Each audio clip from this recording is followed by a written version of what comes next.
Thank you, Seribot.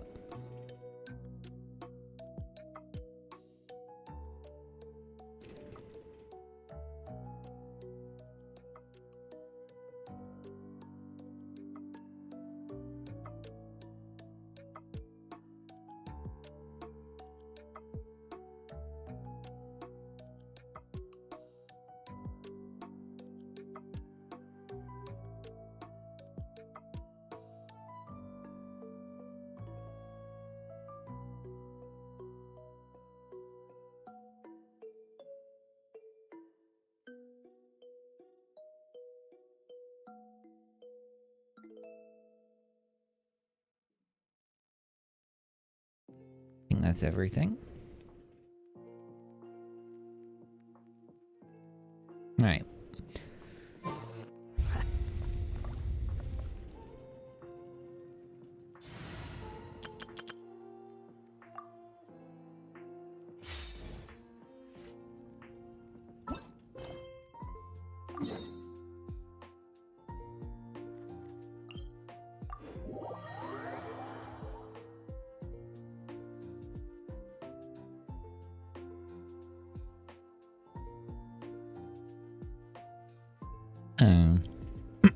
Oh, excuse me.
Wasn't as complicated as you're making out.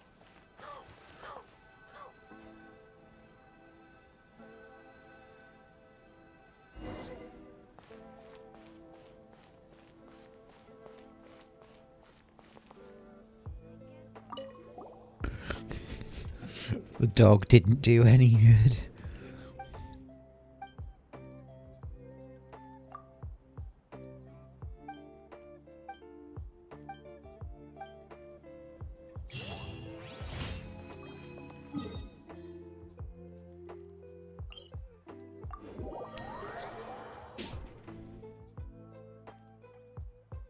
Hello, Ezra, welcome in. Not a great deal, just, I had to deal with a bunch of microphone problems. Midnight But, Phantasmagoria. Final warning. Leave the woman over here. Cue the spotlight. Settle down. yeah. I'm alright. A bit tired from work today, but... Oh, thank you for the follow.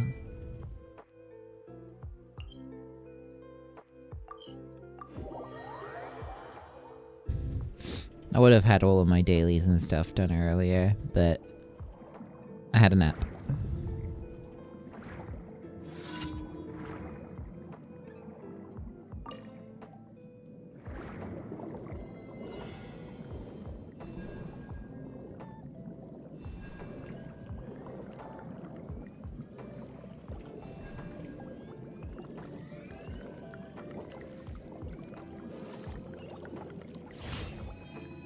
What other games do I play? recently, it's been Dauntless, Final Fantasy 14. I've played Dragon's Dogma on stream recently because actually am quite interested in getting Dragon's Dogma 2 when it comes out, but yeah, that's kind of fallen behind a little bit because of other things. Also, Baldur's Gate 3, another game that I would like to try and get back into, because between other games, updates and stuff, that again has taken a backseat.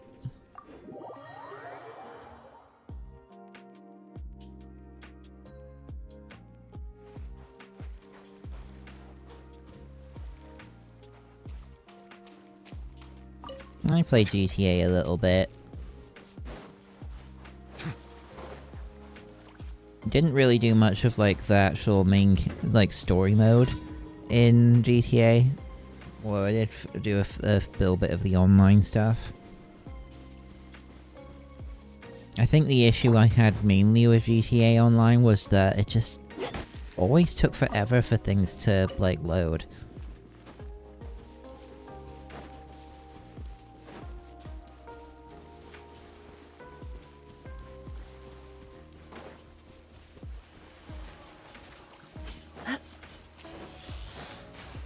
Cover fire. No rest for the wicked. Bow your let the mighty be humble.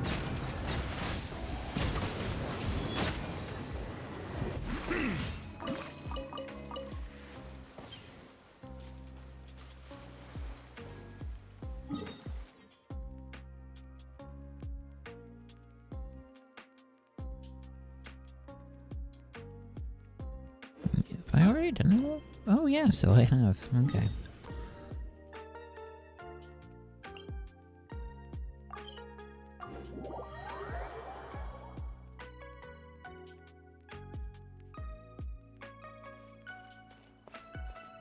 Ad Astra. Thank you for complete. Ad Astra.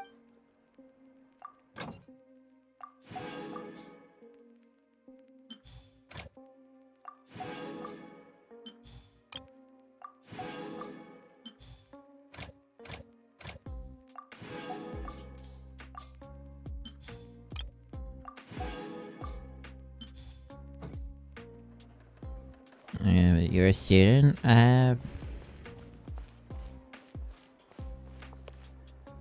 Call center work. Let's just say that. Yep,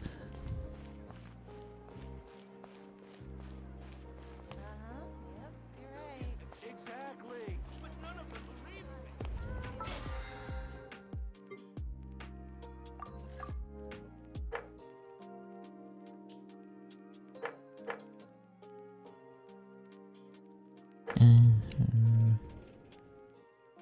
Yeah.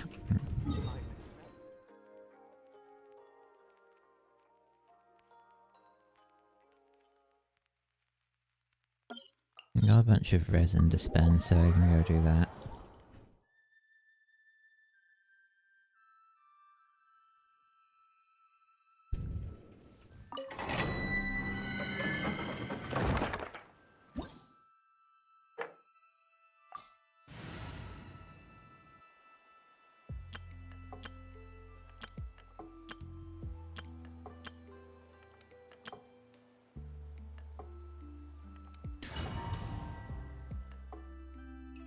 Oh, well, thank you. It was done by Dr. Ben. Tegu Impact. Hey Astral, how are you doing? Well, not so much Tegu at the moment, but still.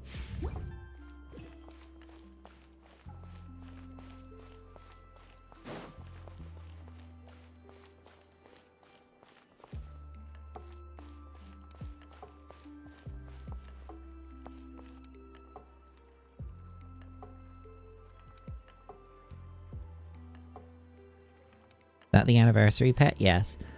Oh hey IC, thanks for the pets. So why haven't I done a 3D or 2D? Well, I do have a 3D model that could be used for VTubing, but it isn't of this character. And also, I haven't looked into how to do all the setup for that yet. But on top of that, running a 3D model at the same time as streaming a video game is very resource intensive. I don't think my computer is going to be able to handle it, because I don't have like a dual PC setup or what have you. It's just one computer. Melusines are beautiful creatures. For the 2D models, once again, I do actually have a 2D VTuber model, but not of this character, it's of my Tegu.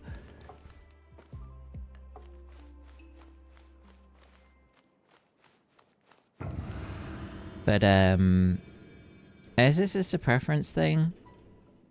Because the issue with I don't know if this is just a problem with VTube Studio or just a problem with things in general. So the face tracking isn't very good. Or like I haven't gotten it set up very well, I don't know. Maybe just my camera's not very good either. It seems to be very difficult for me to get it so that it actually tracks my eyes properly, and it always looks like my eyes are closed.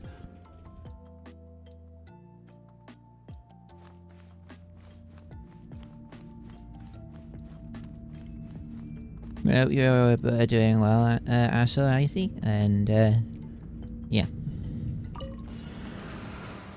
Hey! Make yourselves at home! Shine down! No touching! This is long overdue! Settle down.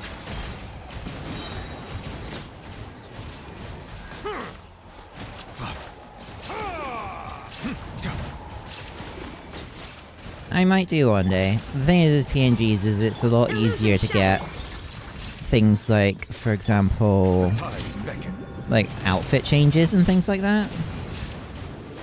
You should get a PNG like that. Silence.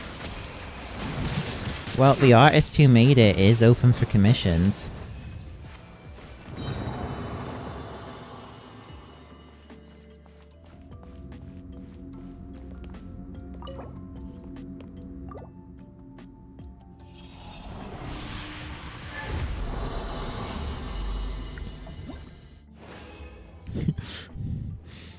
I was kind of half expecting Ben to like turn up out of nowhere and be like screaming at me for promoting him.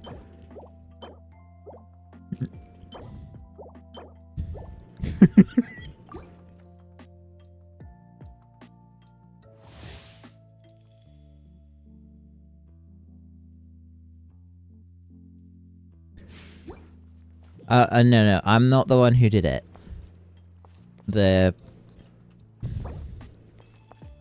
One second. Do I have a... Let me just try and get their channel just a second.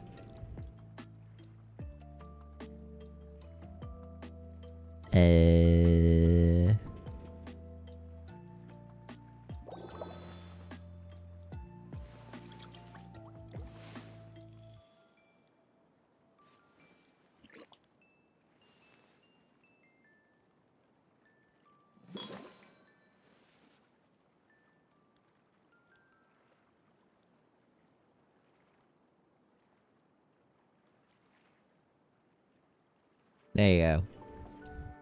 That's the person who did this. Water is crisp and pure, while water from Leo yeah, don't post links. The water possesses a depth of flavor unlike any other. Sumeru's water, meanwhile, has a rich and complex flavor profile. But Street Elements is a very aggressive bot when it comes to that sort of thing, just so you know.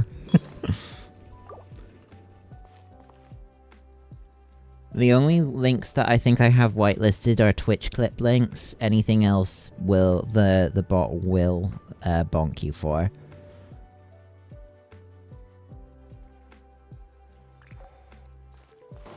It's okay.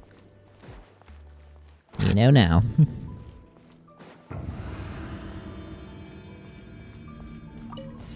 Be sanctified. There is no escape! I see everything! Blaze over!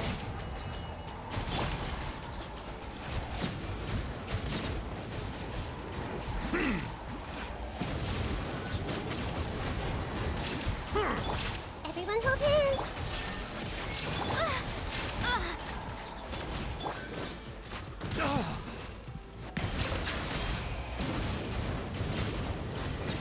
Hey.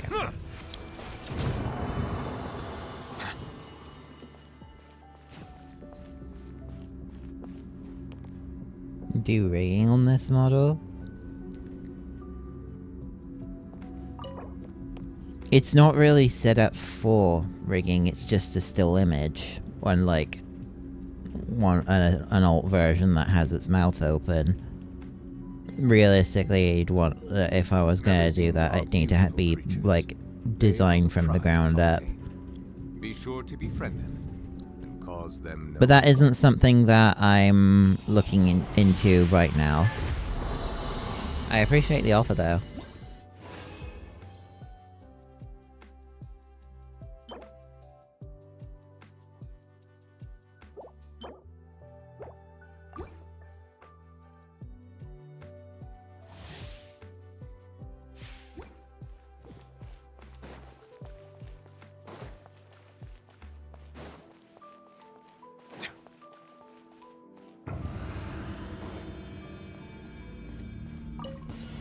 The tides beckon.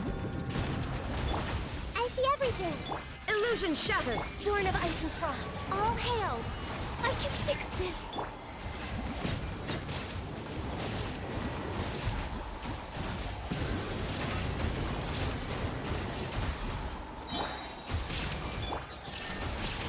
Access denied. An oversight, I bow your head. Oh, god damn it.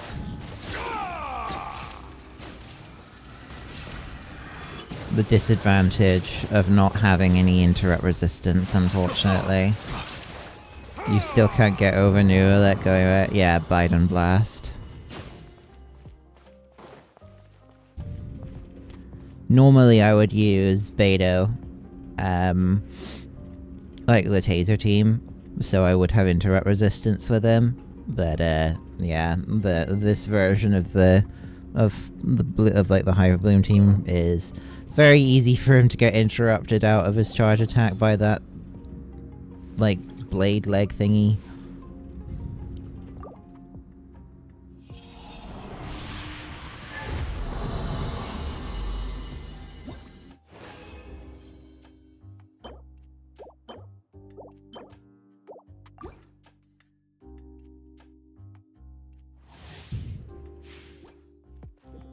Asher, I have a question for you. Do you know what an oven comp is?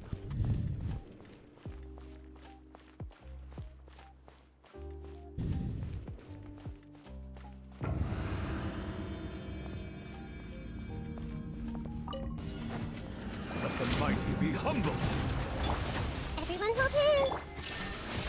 No touching. Blaze over.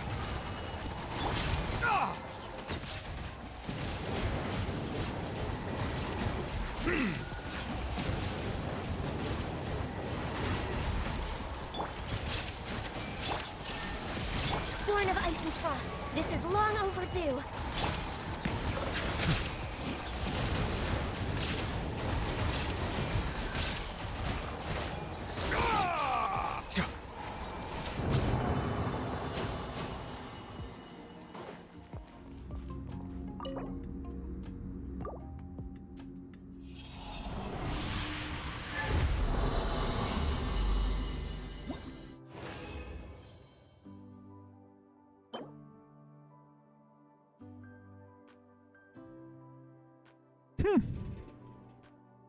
That looks like it could potentially be decent if it got crit damage as its fourth line. The defense will.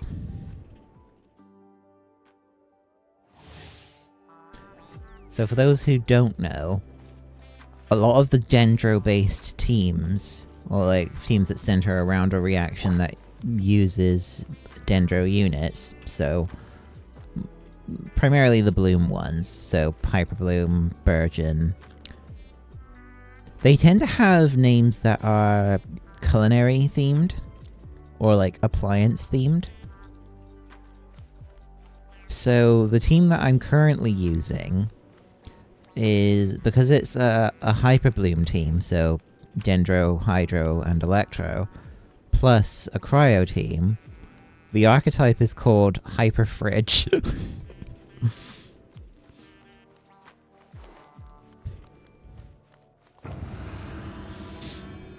And other archetypes include Air Fryer, Oven, Curry, Saute.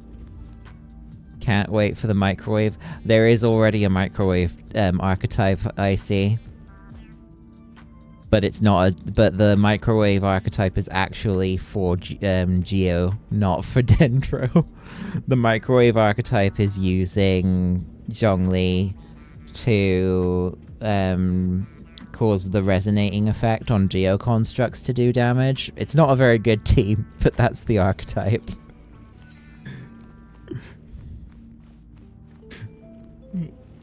Yeah. Oh, what was the other one? So, yeah, Fridge technically is an archetype, even though it's not really used much. Then you got things like Quick Bloom, which is not a color area. Soup is also, but that's not a Dendro one. So, yeah.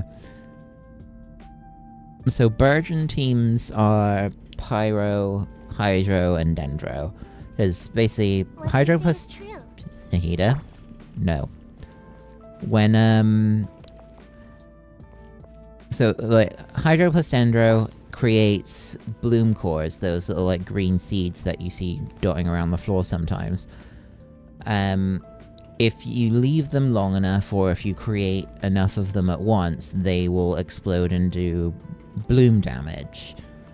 But if you hit the seeds with another element, either Pyro or Electro, then you trigger a derivative reaction. Pyro creates Burgeon, which causes the seeds to explode. Oh, hey hun! The seeds do more damage if they are exploded via a Burgeon reaction. Or if you hit them with Electro, it creates Hyper Bloom, which turns them into homing missiles. And they're more single target in that, but they also do much more damage. Yeah, Hyper Bloom kind of caused a lot of shift in the meta for the game, because it's just such a powerful reaction. But yeah, so Oven is the Burgeon archetype, and the fourth unit in that team is Cryo. It allows the team to have freeze reactions, and the Cryo unit also helps with the process of creating more bloom seeds, because it's good. It would probably go into a bit too much detail, but basically it allows the Hydro unit to get past the fire or the pyro application that goes onto enemies, so that they can create seeds more easily. Hey! Shine down. No touching for Rex Lapis. The tides beckon.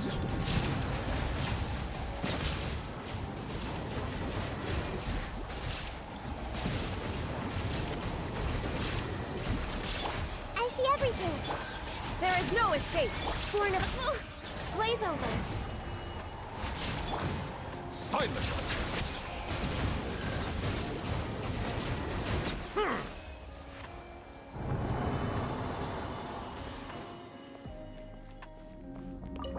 Should actually be able to show the an Oven archetype, actually.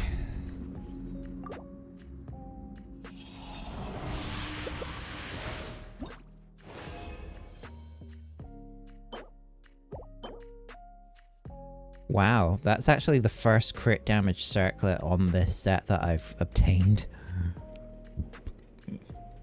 That's, too bad it doesn't have crit rate as a substat.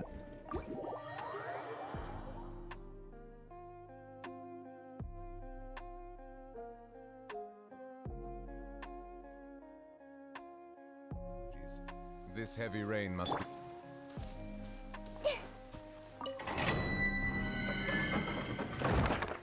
I'm just thinking what would be the best team to show for that archetype. I don't think... Hold on. I don't think Toma's on the right set, is he? No.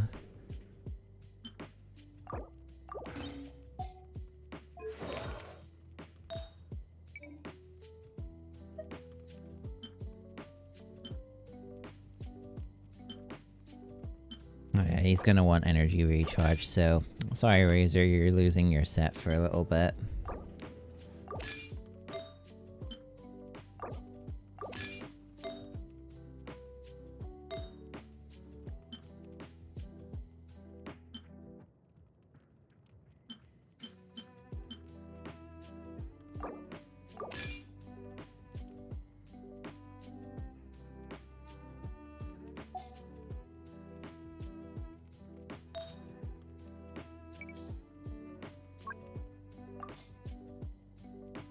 Ah yes, EM goblets, the hardest thing for me to keep stock of.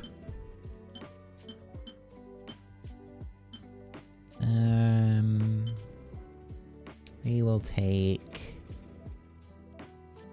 this one.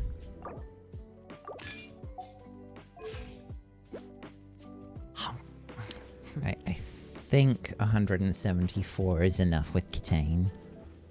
I just need to make sure that I use his skills in the right order.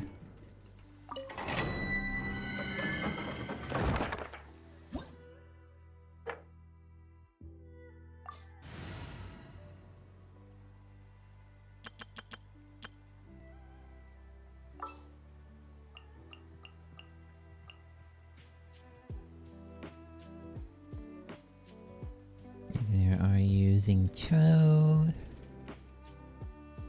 There you are.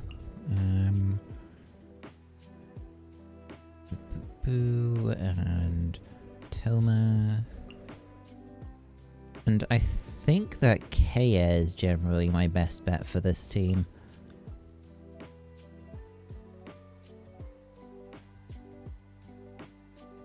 Time to broaden the horizons again.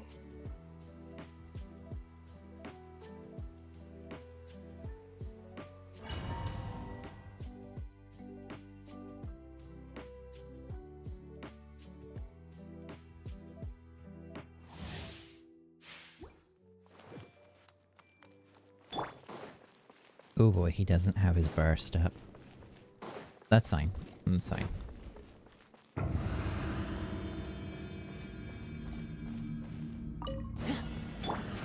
Hey! The Temple of Wisdom! Ring cutter. I got you covered! Dodge this! Don't get frostbite. Yeah! Yeah! Ah! Yeah! I see everything! Yeah! Make yourselves at home! Unfamiliar! No, my sword. Let me weave you a... Supporting fire! Fire it up! This moment will be frozen in time. Freeze!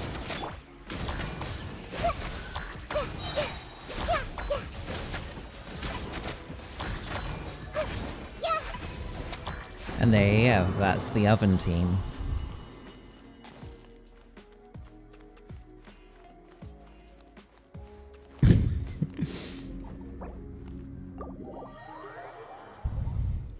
There are variations for it, but yeah, that's the general gist. Shelter, or mushrooms will start growing on our heads. Something I just realized, actually. There's gonna be characters coming out soon that are Cryo Catalyst users. They're gonna make oven teams pretty interesting. There's a lot that goes into these teams. Yeah. Like, theory crafters have come up with a lot of interesting things.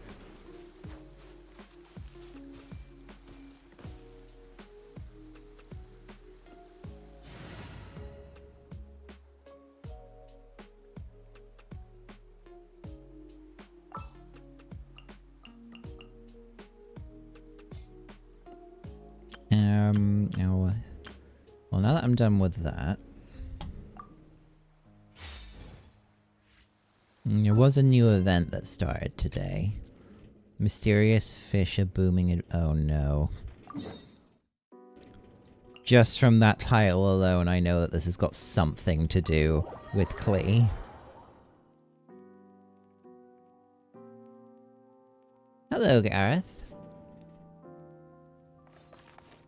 You're going to be trying an oven team with Roysley or Risley.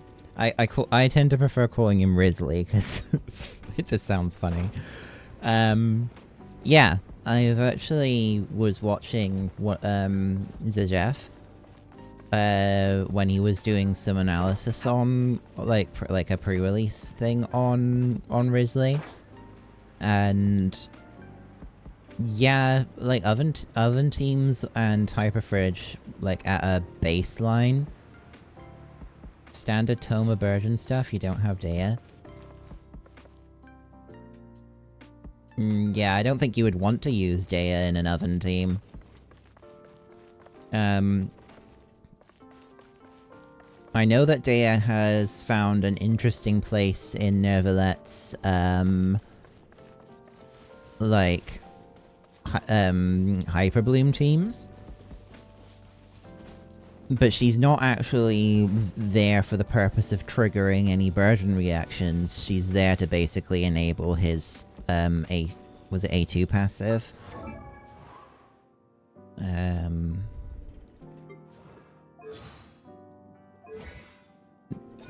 Yeah, this one.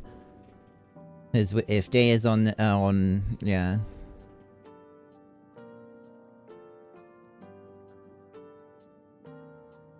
It's Thaliak.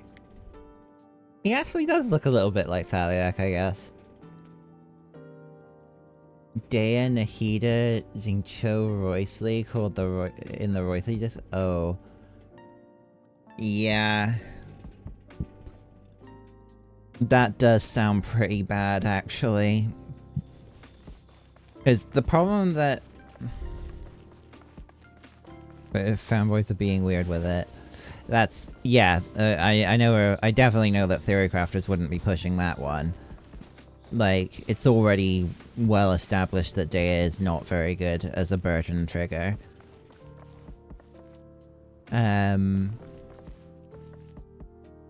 Like, but yeah, the Nahida, Xingqiu, Toma, Risley is looking like it could be a potentially good team. The main problem with it is that because Risley has the HP drain on him, Quit following me. at C0, his passive to heal himself doesn't happen often enough for him to be able to sustain off of that alone. So it's kind of, and Toma's shield is not enough to help with that either.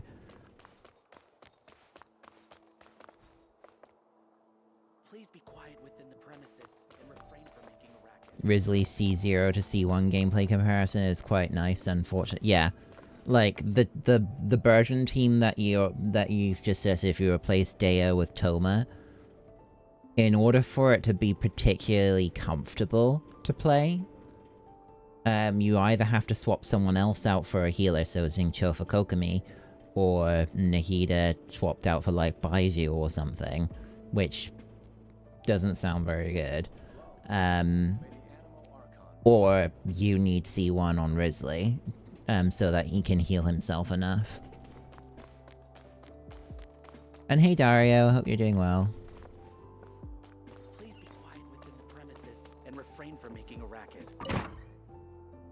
You're intending to get C1 Risley, those who get C0 will have less team options. Yeah, like, the oven team will just not feel very nice at C0. It'll work, but he's going to get, like, stomped. Alright, Ashel, thanks very much for hanging out.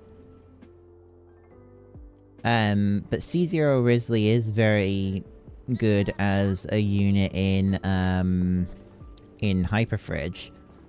Nahida, Xingqiu, and Kuki. Because Kuki can handle the healing for him, and be the Hyperbloom trigger. You're eating some lurks, are you? I see.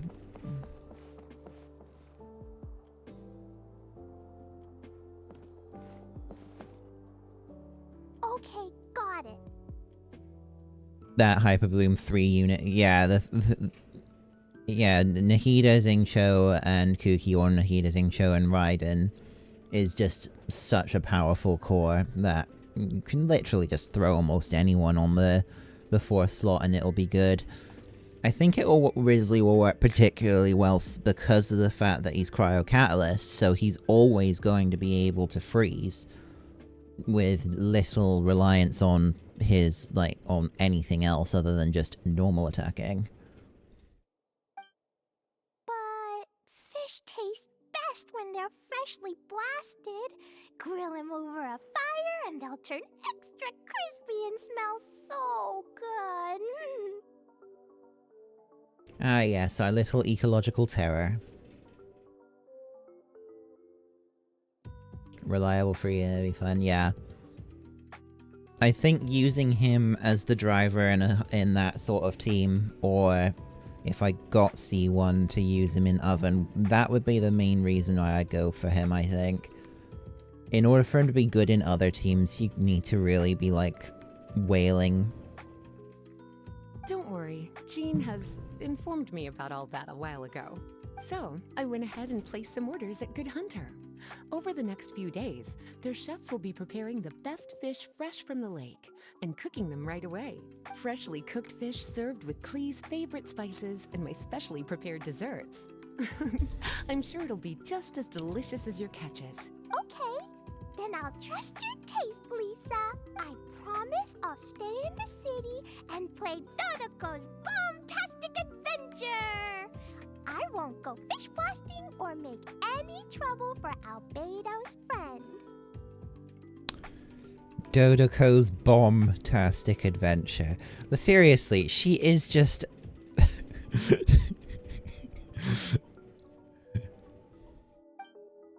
Play around with Monocryo because you have Shenhe. You know, Anyway, yeah. I'm gonna go look for Mr. Honorary Knight and Paimon now. Is someone looking for us? Oh, what was it? I saw people who were doing, like, Klee really needs her mom around. Alice is... Where do you think she gets it from? Have you read some of the things that Alice does in this game?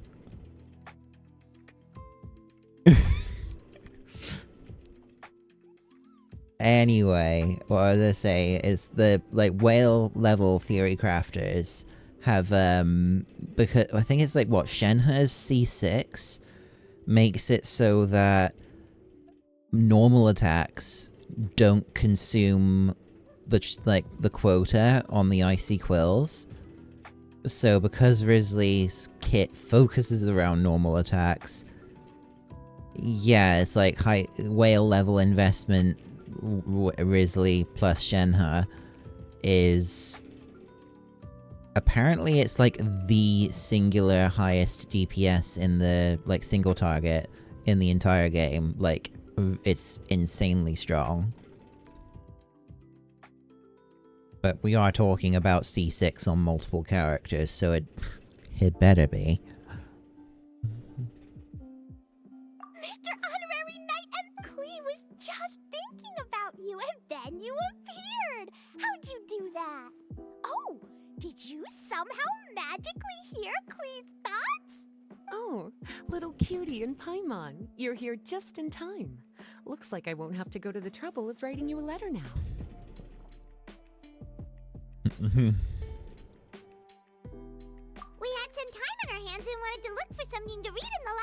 worry. Anyway, what's Dodoko's Bombastic Adventure? It sounds way more fun than reading a book. It's a new game Lisa made for me. We came up with the name together. You're amazing, Paimon. You remembered the name so quickly. Whoa, you can design games, Lisa? I merely drew some inspiration from Shroomsplosion, a game from back when I was a student. It didn't really take too much effort. Shroomsplosion. As long as we keep Klee happy during these unique circumstances, I'm willing to design as many games as she likes. I guess that shouldn't surprise me that she's also talking about explosions. After all, pyro plus electro. You know. Oh, now that Paimon thinks about it, Klee mentioned Albedo's friend, right? Did something happen in Mondstadt? It's not too serious, but the situation still has to be treated with caution.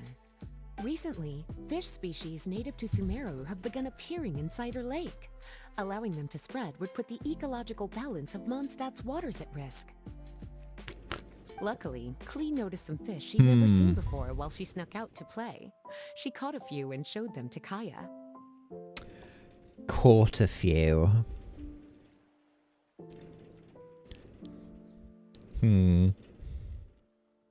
I am assuming this friend is Tainari. If it weren't for Klee, I'm afraid most of the local species would have already receded by the time ordinary citizens fully grasp the situation. And if a change occurs in the underwater ecosystem, it could very well affect the quality of water in Cider Lake. Consequently, the entire wine industry of Mondstadt could be in danger, and that poses a major threat to our economy. I saved the day! I even got praised by Master Jean! So that's what happened. Whew, good thing Klee noticed the fish before things got out of control. The investigation team sent out a few members to inspect Cider Lake and look for the origin of the intruding species. To avoid disturbing these little invaders, Klee has to keep her treasured bombs away for some time. The investigation team's instruments are extremely sensitive, so any explosion within a certain distance of the lake would affect their data. Jean said that Klee would definitely get bored being cooped up inside the city all the time. Albedo's busy making improvements to the reconnaissance company's experimental equipment, while Kaya just left for a business trip. So the task of looking after her fell on my shoulders. More Albedo Tainari Sino moments. I don't really want to deal with any more of Sino's bad jokes. But I'm not bored anymore because Lisa invented Dodoko's Bombastic Adventure. Mr. Honorary Knight and Paimon, let's play. Alright, the game table is right over there in the garden. The orders I've placed at Good Hunter will also be delivered there. You love the nerds, you love puns, yeah. Please enjoy yourselves. It's not every day you get to play games with Klee, surrounded by the scent of flowers on the breeze, with delicious food delivered right to you. Delicious food? Well, you've got Paimon, Klein and Sinker then, haven't you? Wait, Lisa, are you not coming with us? Don't you think it'd be a little unfair if the game's creator joined in? I don't want to spoil the fun. Besides, as the librarian, I still have my basic responsibilities to take care of. That just sounds like another... Run along now. Have fun playing with Klee. Okay then, we'll catch you later,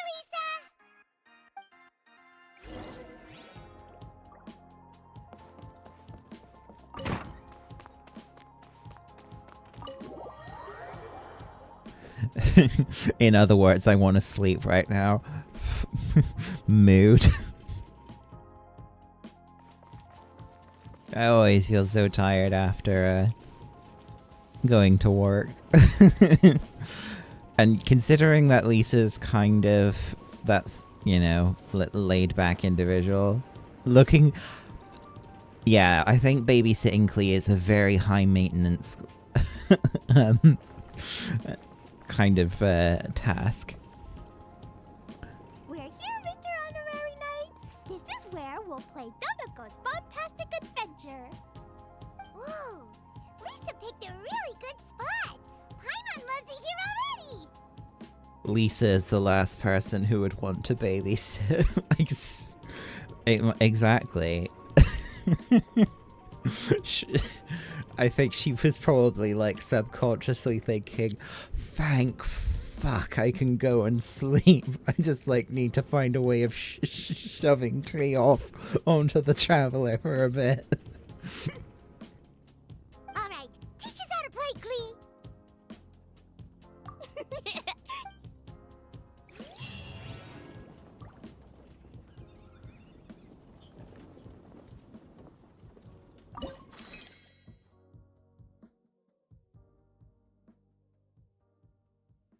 Watch the positions of the fish.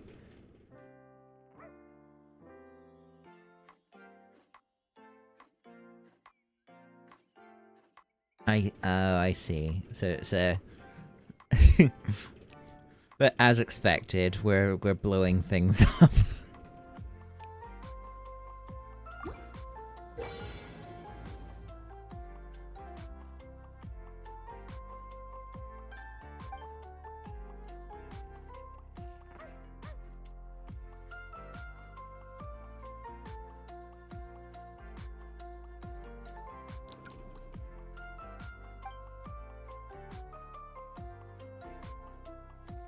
After a special blah blah blah, surrounding okay.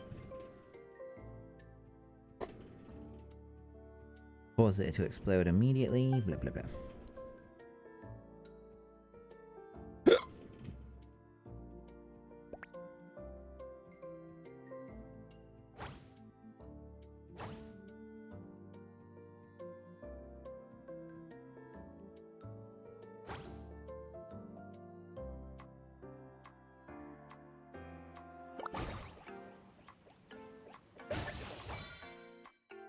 Alright.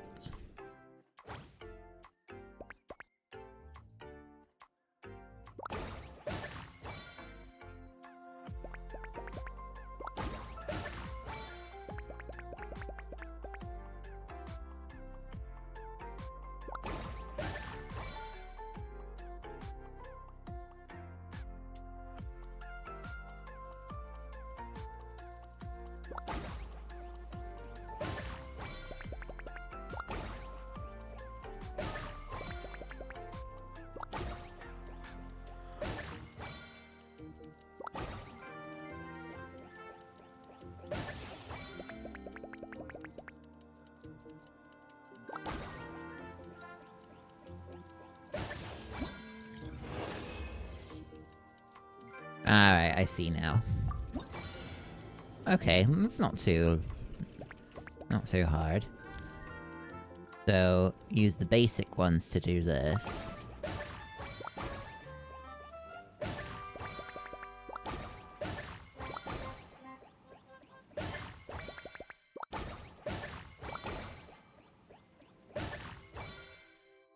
And then...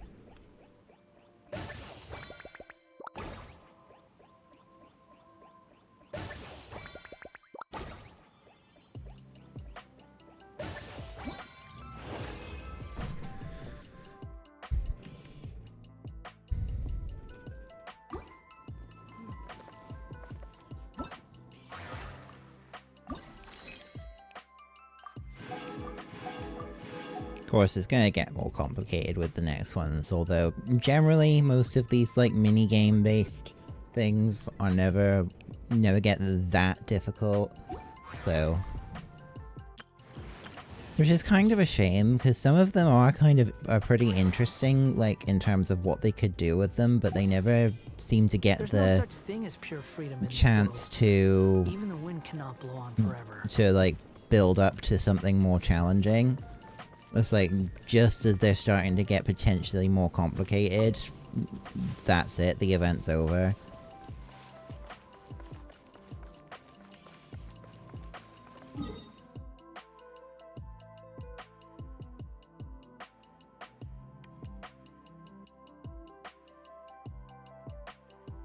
I really need to remember that I can just click this thing.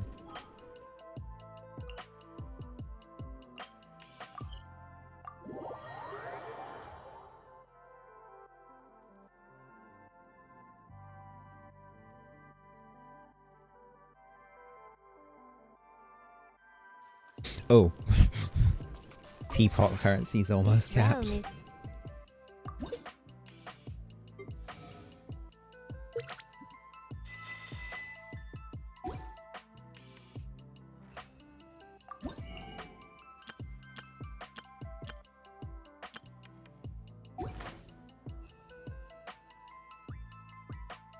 Genshin a go-go, yeah. Hey Zeddy, how are you ever have doing? any-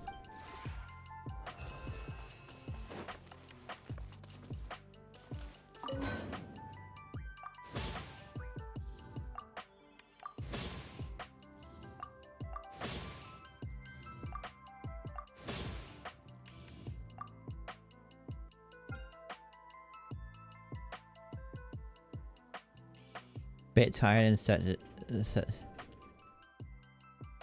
almost at the weekend, so yeah. Well, technically it is the weekend for me now, at least.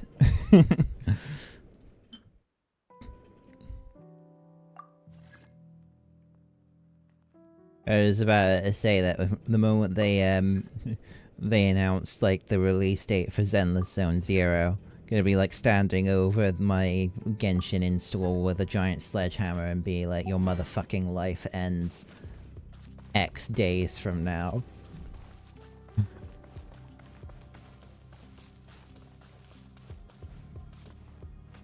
Will Zenless Zone Zero have a playable only Kabuto though? You know what? You're asking the right questions here. They should have, like, a playable Beetle Man.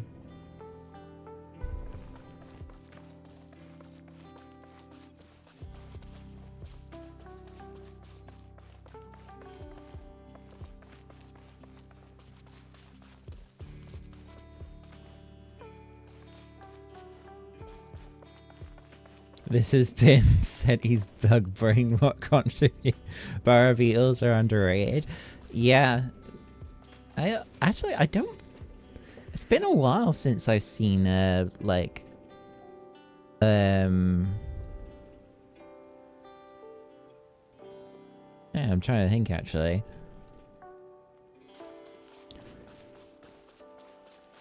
What are they called? Goliath beetles? I remember someone had one. It might have actually been a character that White Mantis had designed. Barbie LOC, you want to make? Yeah. Someone got you to make the sumo beetle, which is also pretty cool.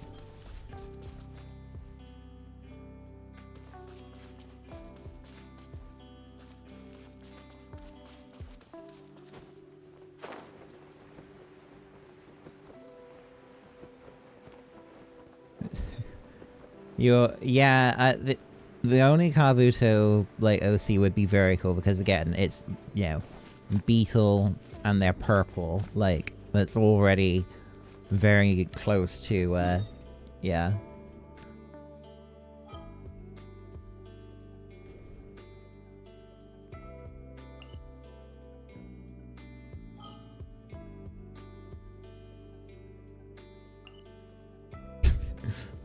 They're already very close to perfection, as it were.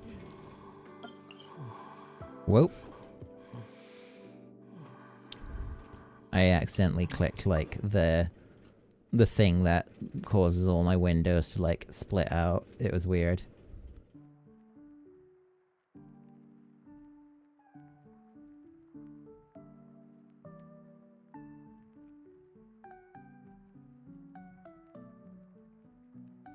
But yeah, like you said, Zeddy, OCs are. I mean, I have so many of them already that it's kind of like.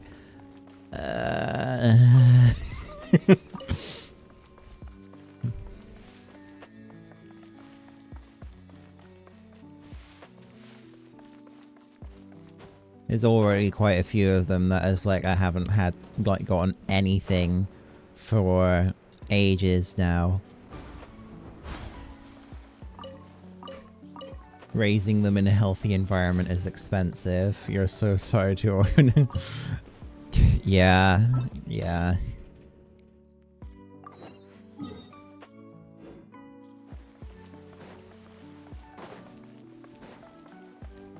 Oh, just so that you're aware, with these world quests, I'm probably just gonna be spacebarring all my way through them. Put them in cryostasis.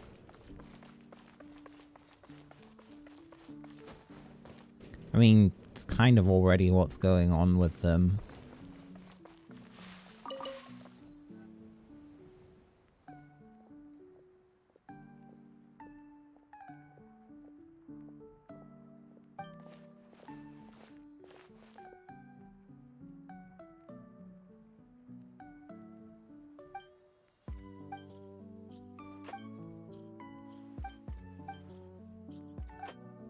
AKA hard drive folders, yeah.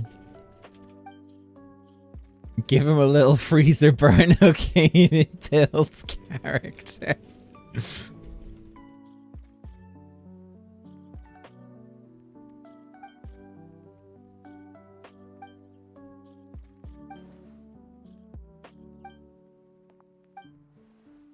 Like, for example, I haven't actually... I think the most recent thing of Mistwing was the gift that, like, the gift commission that SB got for me. Like, I actually haven't commissioned Mistwing art myself for quite a while.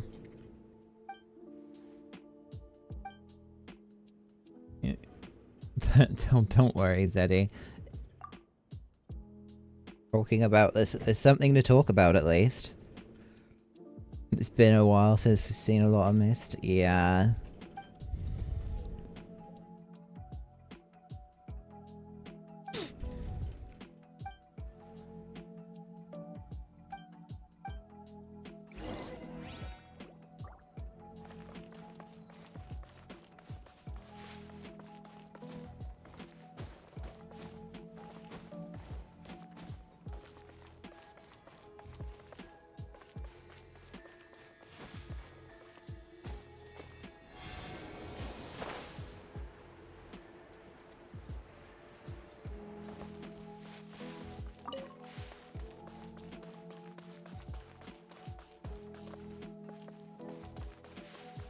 Nearly every visual novel character has mental illness, yeah. What's some freezer? Isn't there, like, a furry visual novel that's come out recently? That, like, one of the characters in it is, like, extremely, like... I don't know if it's just problematic or if it's just, like, trauma or, like, it's a mix of both. But it's like, people are obsessed over it. It's like the furry equivalent of a Starion. Stabilize.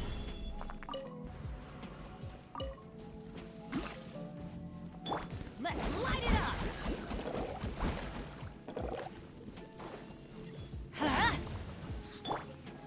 Gather.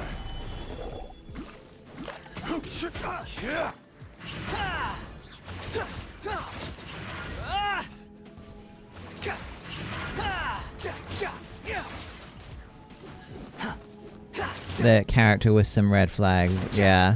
Something along those lines. Becomes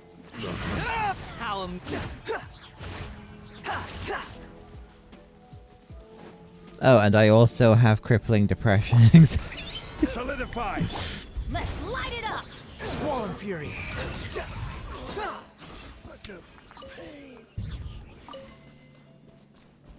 They really hit the nail on the head with Sayori in DDLC, didn't they? Take it and have fun.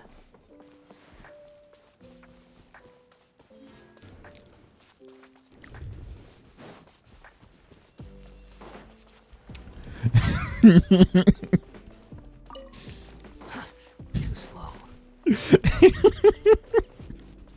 Yeah, I went there.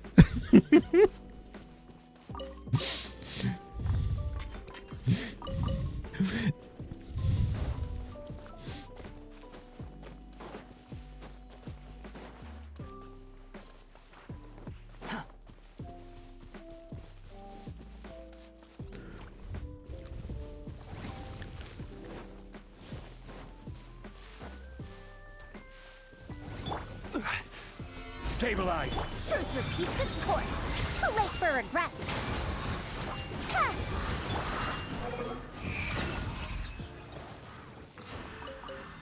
Honestly, I think if there was ever a character in Genshin that I would want to go in for, like, the C6, or like a 5-star character that I'd want to go for C6 on, it probably would actually be Wanderer at this point, because I do enjoy the playstyle. And the C6 is actually very nice. It's just a shame that a lot of Wanderers constellations leading up to C6 are not very, like his C4 is actually so terrible.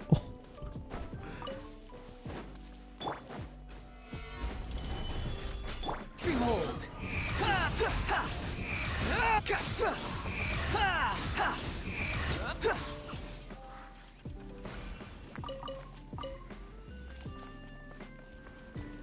Benny is still in the team, though. I don't think... oh, yeah. Yeah, it makes it... That is such a weird, like, passive that Alvaro has on his C4. It is just weird. But yeah, on the topic of Bennett... I don't see how, like, the only way I would see them be able to, like, make it so that Bennett is replaced, or, like, Xiao. The thing is, though, is that in order to use it on Xiao, you have to give up something else. And it's like, what are you giving up for that plunging attack buff? And is it worth it? And the answer is kind of no. Like, literally, Xiao's best team is the exact same team layout as Wanderer. It's just, yeah, you replace Wanderer with Xiao. Although Wanderer can also make pretty good use of Toma. Especially if you're going for constellations in the signature weapon, because at that point you'll be normal attacking a lot more than you do charge attack.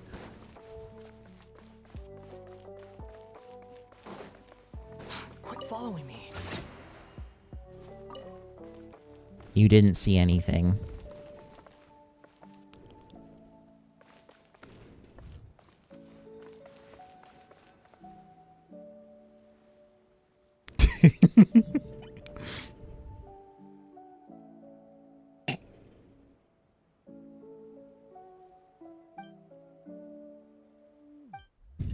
Look at all those floating water cubes.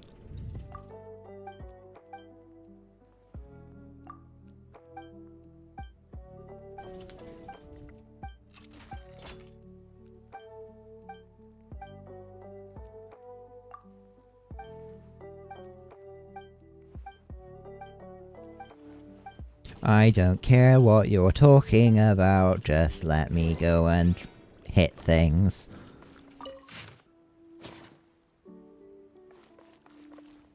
Oh, actually, I should get my, the interactive map open. Since, if I'm doing world questing and stuff, I should be marking off hydroculi. That is not the interactive map. Skip. Oh, chest. Yeah.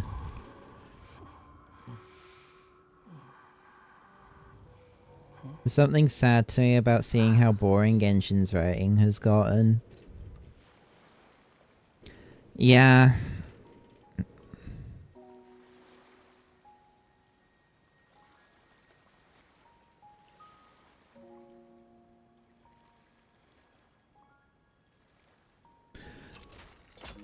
I feel like it just felt like a slog to read the quest text. I just tell it like it is. I mean, you just ain't playing anymore. Like, I enjoy the Archon quest still. And considering that's, like, the main quest line, I'm not that... I think that, in terms of, like, side quest or world quests, the last one that I found, like, very interesting, like, enough that I would read through all of it, was the ones involving Jet.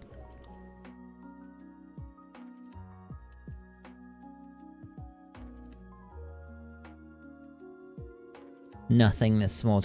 Yeah, like the fact that there are so many times, like, it's almost like take a shot every time a Fontaine character says, "Oh, I'm going off track," or something to that effect. Like, when the characters themselves are constantly talking about how they're digressing, that's a problem.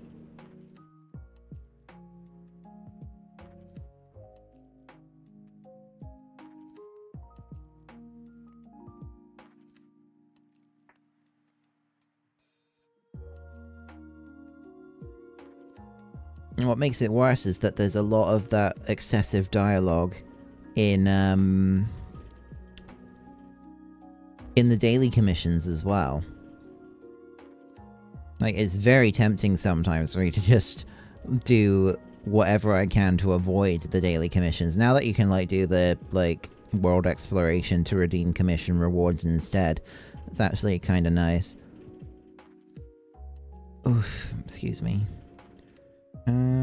Special items, Hydroculus.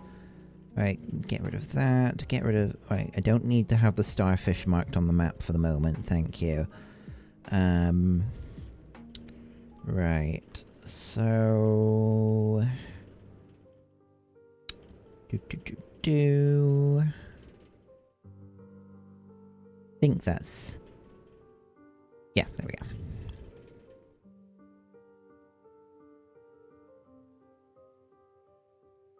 It's exactly like that, Gareth.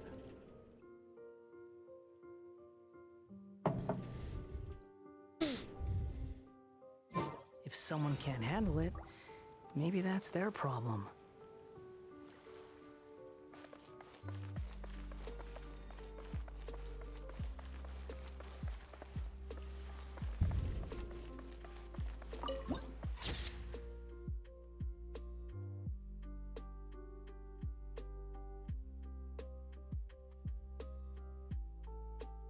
Yeah, I've not played Star Rail either, so I can't comment on what it's like. The issue that I have with Star Rail is not so much the, like, story or the questing or what have you in that game. The problem I have is just fundamentally the issue of how turn-based gacha games play.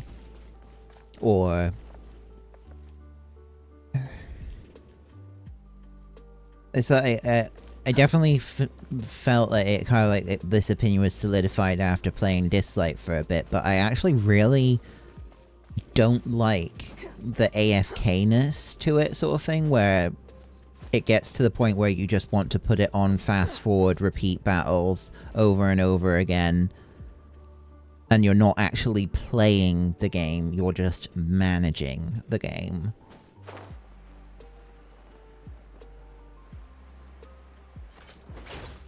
Yeah. That eventually, I think, is what got me, like, pushed me out of Dislight, is that it's not... It just felt like I wasn't really playing the game anymore.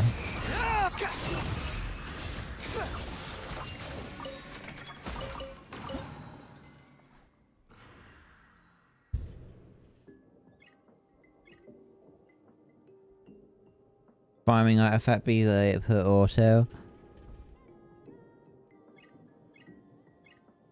What's this? There's no such thing as pure freedom in this world. Even the wind cannot blow on forever.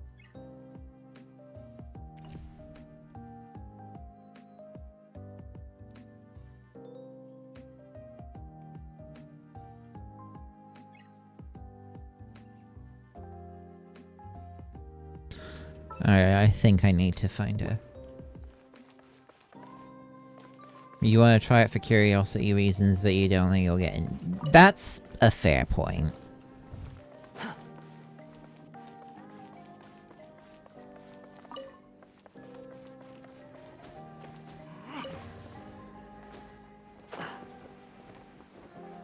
Yeah, I think that's a fair thing to say, that it's try it, but you don't think you'll actually...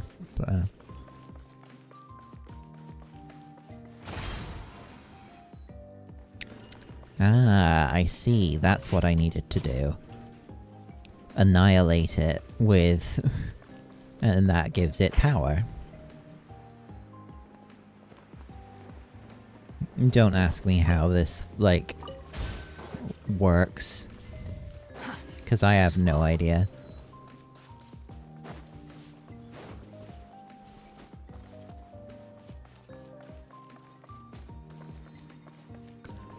They tend to feel exceptionally samey from battle to battle.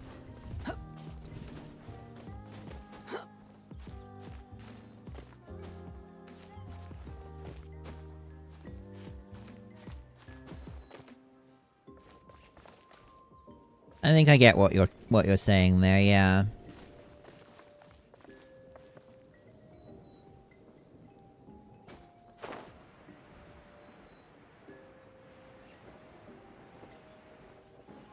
Yeah, because the characters' kits are very... they're very stringently tied to a set of rules, where they have very limited actions. Because unlike turn-based games in other, like more traditional turn-based games, their kits are very regimented and strict, whereas kits in the characters in, like... Yeah, say for example like Final Fantasy X, where you can get lots of different abilities and things for your characters and actually choose how they develop through like the sphere grid system and things like that.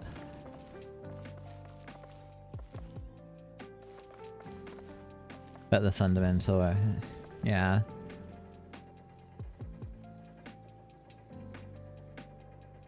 Have a more engaging puzzle to solve and that.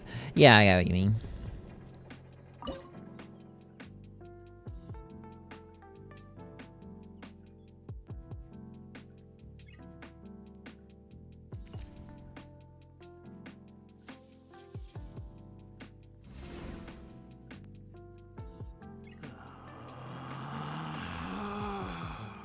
Relax.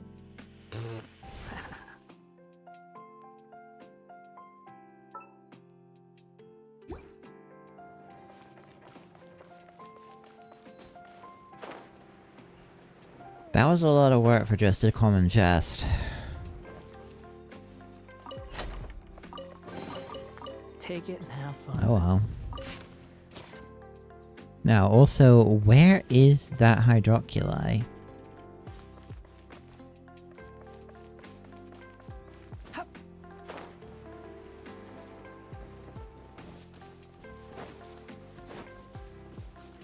I could just, like, look it up, I suppose.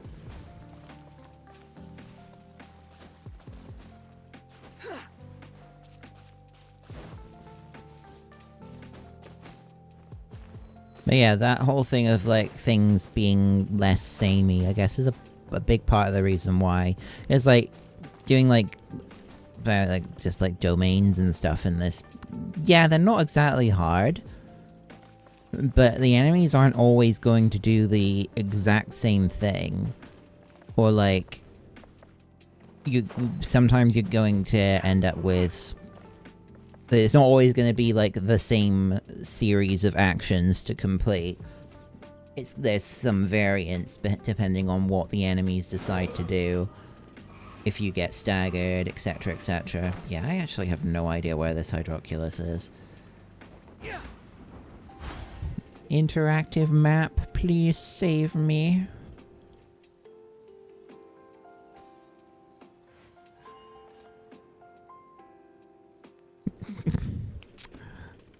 Wow.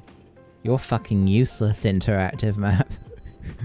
There's nothing there's no information about what this hydroculus is. You think I've got a sharp tongue? I just tell it like it is. If someone can't handle it, maybe that's their problem. Oh, I think it's under this thing. Ah, there we are.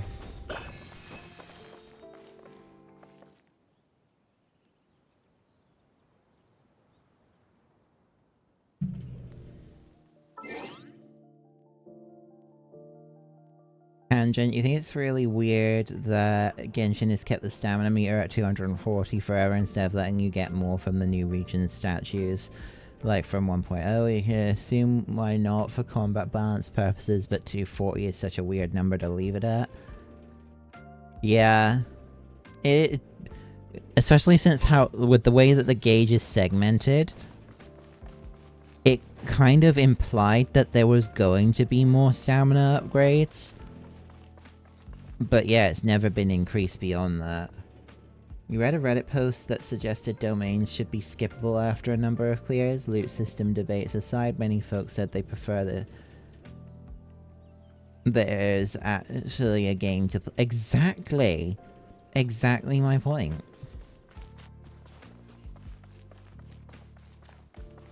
Like, that mentality of, like, just being able to skip doing or playing the game,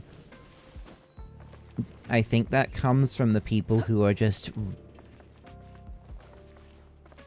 where they're not playing gachas to play a game, they're playing it because they just want to have, like, a PNG collector thing, or, like, a team management game, or what have you. It kind of comes across that way.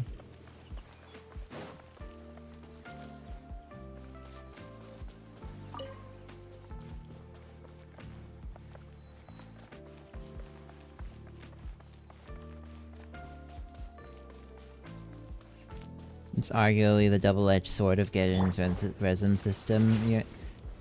Gather! Truth repeats its course. Too late for regrets.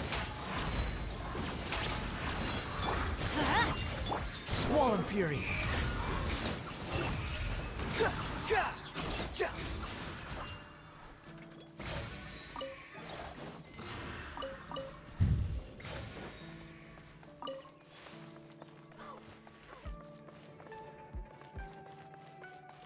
Oh yeah, like the resin system is literally just there for...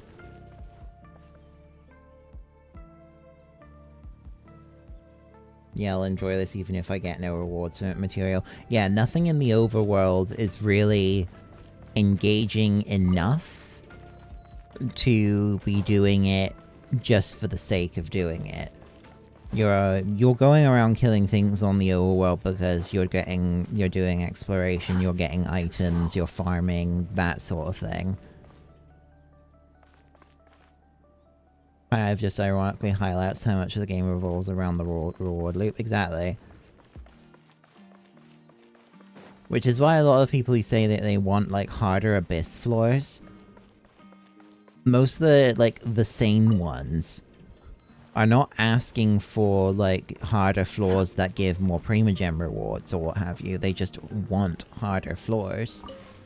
So that they've got more challenging content to try. Which I think is fine. One of the things that, like, Jeff brings up sometimes is how he wishes that the bounty system, like the bounty enemies, were, like, much harder to deal with, and actually, like, encouraged you to try and fight them in co-op instead. Because it would actually make it more interesting as a piece of endgame content.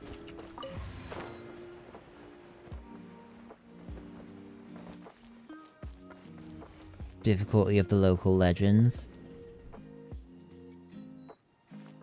Yeah, something to that effect.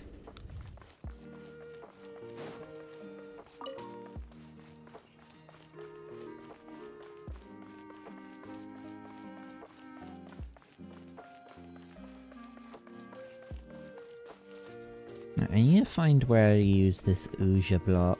Quit following me. Oh, there's a combat trial in here. Alright, let's go. Solidify! Oh yeah, like those. I've actually fought both of those things. The fact that they are so dangerous, like, they do a lot of damage. And they're really tanky too. Like, yeah, that's the sort of thing.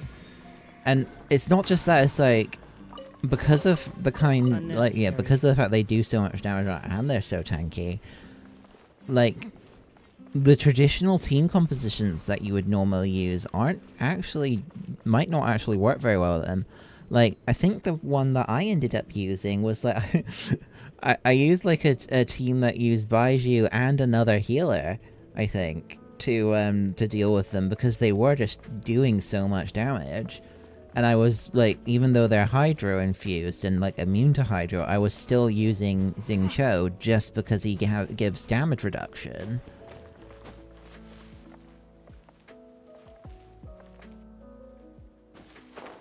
Yeah, that's a good idea.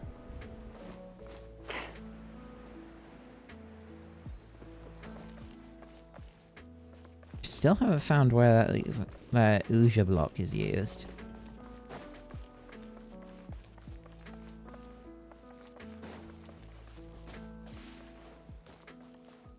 Granted, I'm probably being a little bit, like, cornge, because I do find it quite difficult to constantly converse and play a video game. I'm not very good at multitasking, but that's fine. I would rather do that than have it just be a constantly silent thing, especially when I'm just doing casual stuff like this. Here you go. Thank you, Madame Farazan.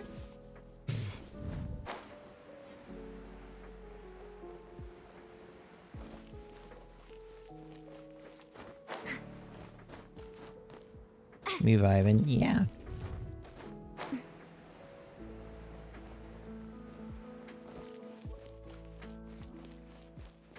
That's another reason why I kind of like this team when I'm not like 100% focused on the game, because because it's got Zhongli in it, you know. Just just have the shield up and it doesn't really matter if I'm being really inattentive. I'm probably not gonna get in any trouble. You know, say like, oh yeah, like doing raiding stuff and Zhongli and Bennett. Yeah.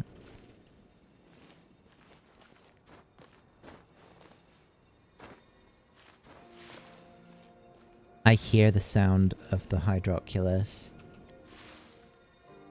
I see it.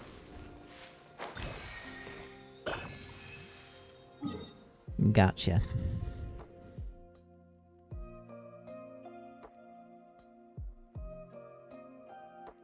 You are here. Marked off. Done. You know what could have possibly brought you back to Genshin? Playable Bara Oni Kabuto?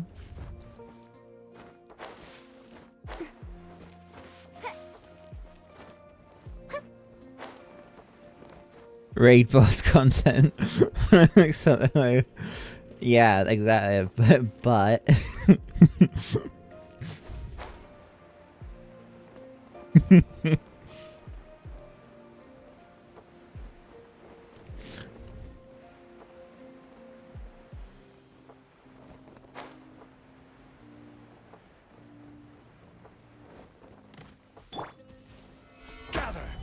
also playable. Yeah. Would go against Genshin's design philosophy of basically everything being possible single player. Yeah, in a way, I think that the fact that the game is largely a single player experience is another part of the reason why I'm able to put up with the game, I guess you'd say. Because the multiplayer aspects and like the PvP and all of that sort of thing in Dislike was another thing that bogged it down for me. Because it was like, well, especially if you were like low spender or free to play, you kind of can't ignore that stuff. You need the resources that you get from participating in that content. So yeah.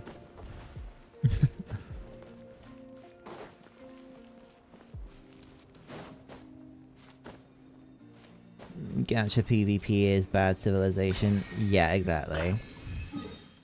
But it's like, if I remember right, it was just like, at least back when I played it, like, the primary way of getting the legendary abilimons, I think they were called, which is like quite important for like upgrading your unit skills. The most consistent way of getting them was buying them from the point shop, the PvP point shop. So yeah, you very precious people to spend and money to keep up, yeah.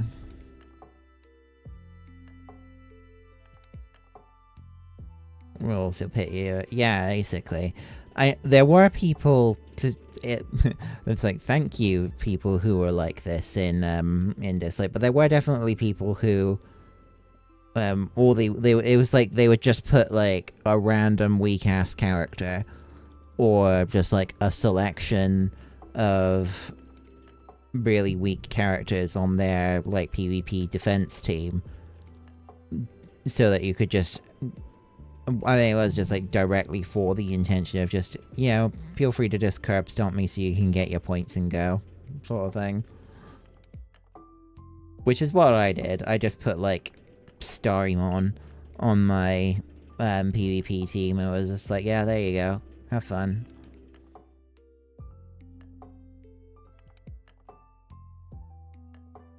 Gachas have so much of a weird relationship with the concept of raids compared to like an MMO. That's true. Speaking of, what didn't like Tower of Fantasy is also a gacha, and it is much more MMO-like in comparison to like the likes of Genshin. But I don't think I ever got far enough in that one to actually experience what it's like to at higher levels. Like, I can't remember the exact reason why, but the game just like dropped off for me.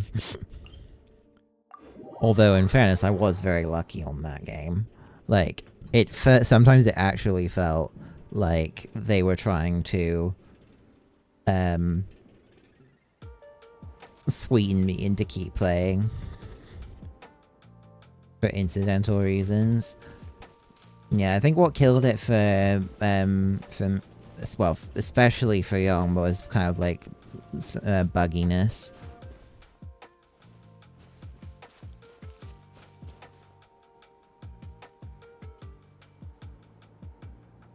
A gacha raid culture. It sounds so incredibly toxic. To like a gacha raid culture sounds incredibly toxic. Oh, I need to get Sealy for that.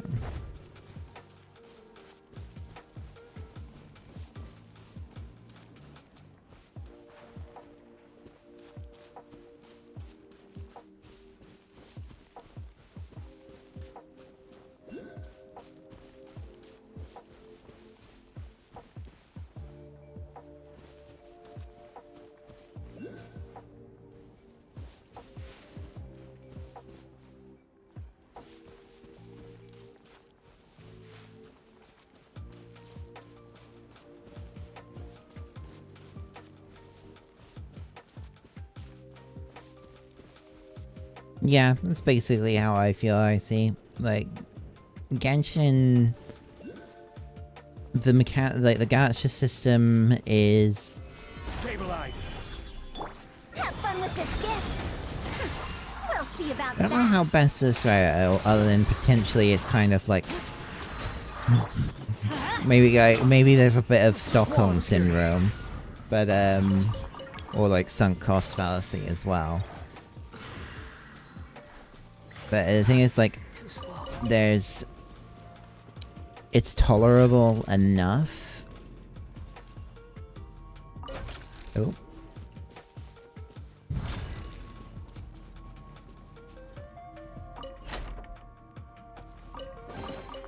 Take it and have fun.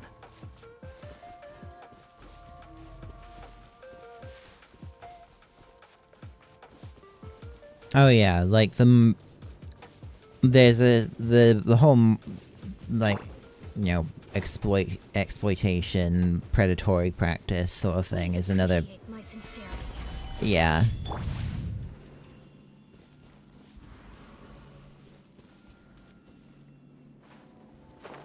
Wait, where the Wait, did she fall down the cliff? Oh god, she did.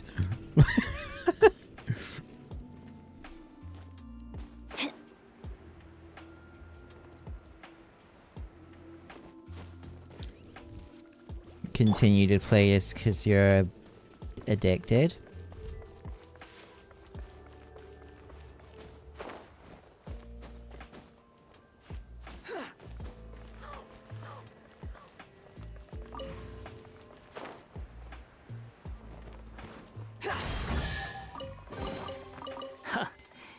You even want this?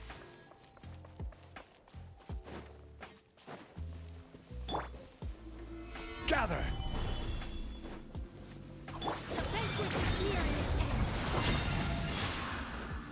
Well, the thing is, though, is that that's kind of what they do. I guess you'd say. They want to be addicting.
Does the addiction serve to exploit the mode? Which it does.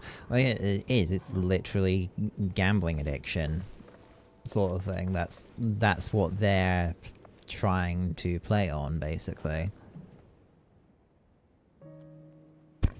And unfortunately, it's proof is in the pudding. It's been very successful.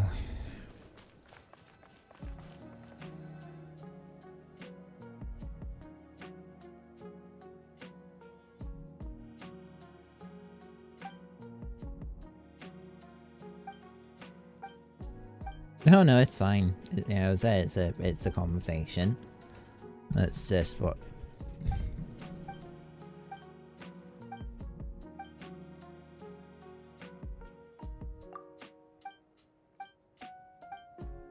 Moving on.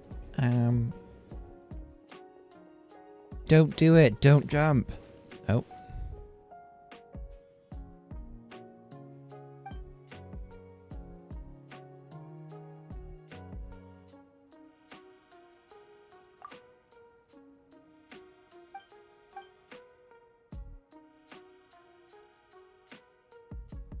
So maybe you just be continuing your addiction if you tried Stariel.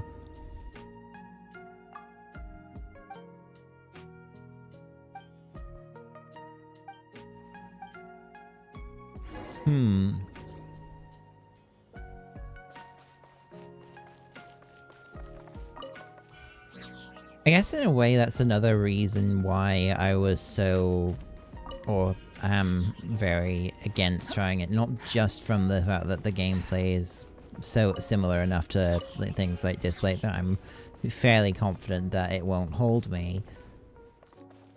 I also don't want to give it the chance to try and sink its teeth into me, I guess.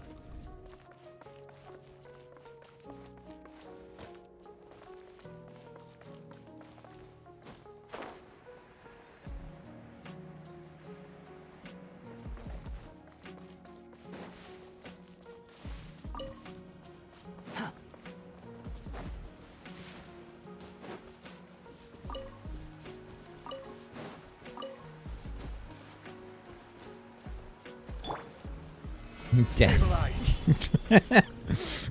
Gears of the storm! Dare to mess with me? Squall Fury.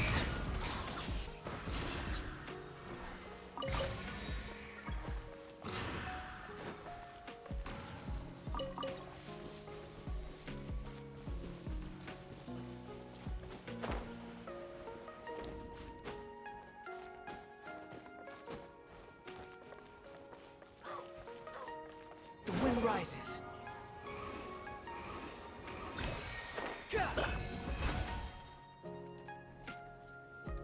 Better to just steer clear. Yeah, exactly.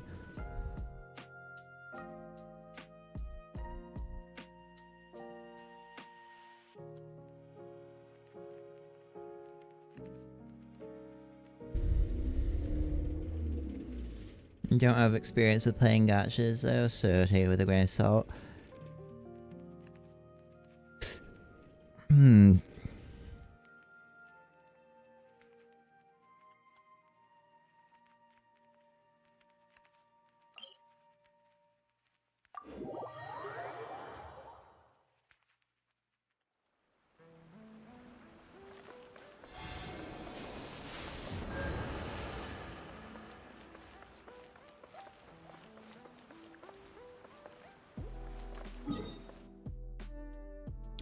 What was I doing? Oh, I getting that like ooh piece of candy moment again. Like ooh piece of candy. Ooh piece of candy.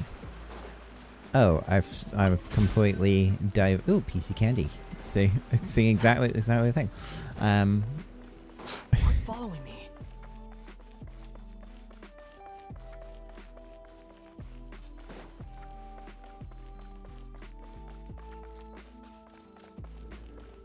Food, Paimon.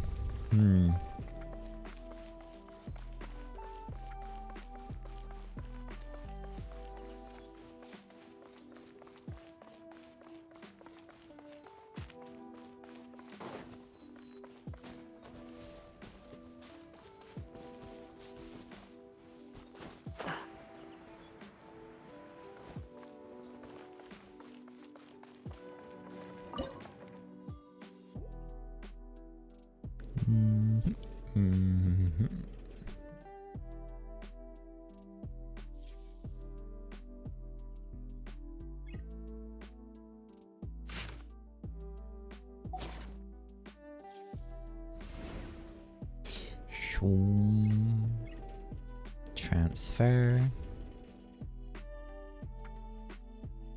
Open the door.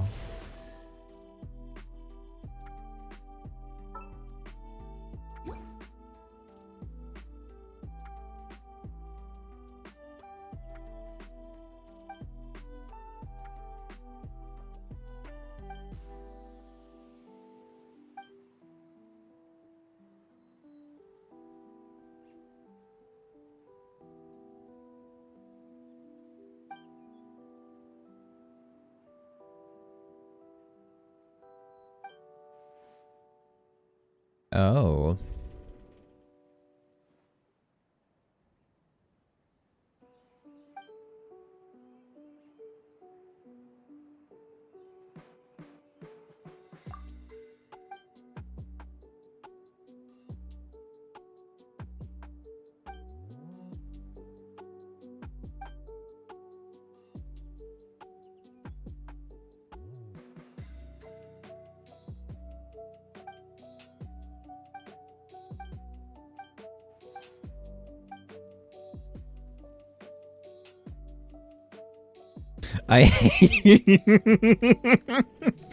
The game knows me so well.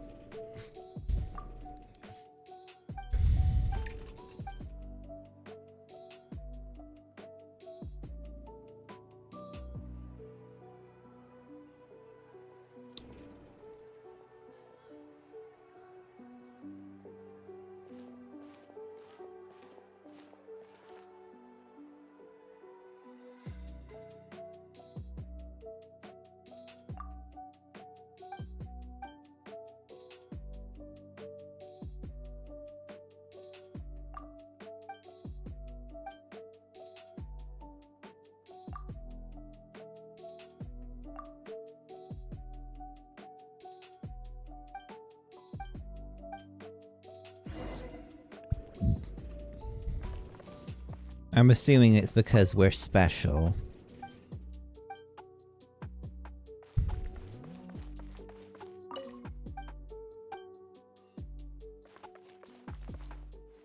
You gotta head out, enjoy the heat. Alright, Gareth, thanks for hanging out.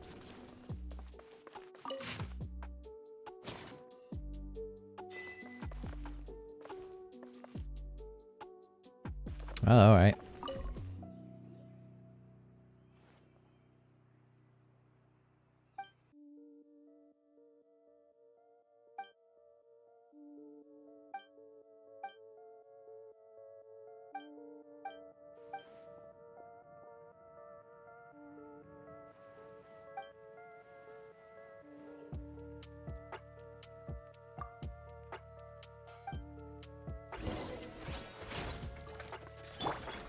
Gather!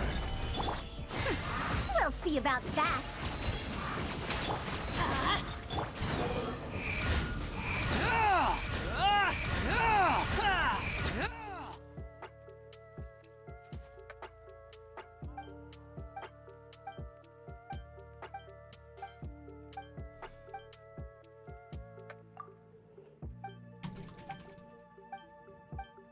Blah blah blah blah blah blah blah blah blah.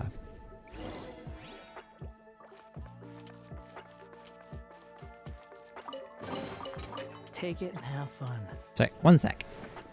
I'm just gonna go and get myself top up on my drink. I will be right back.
I'm back.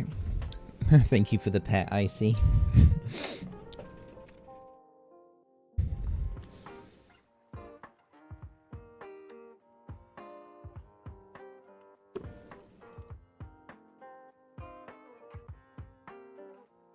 So is that... Thank you, Seti.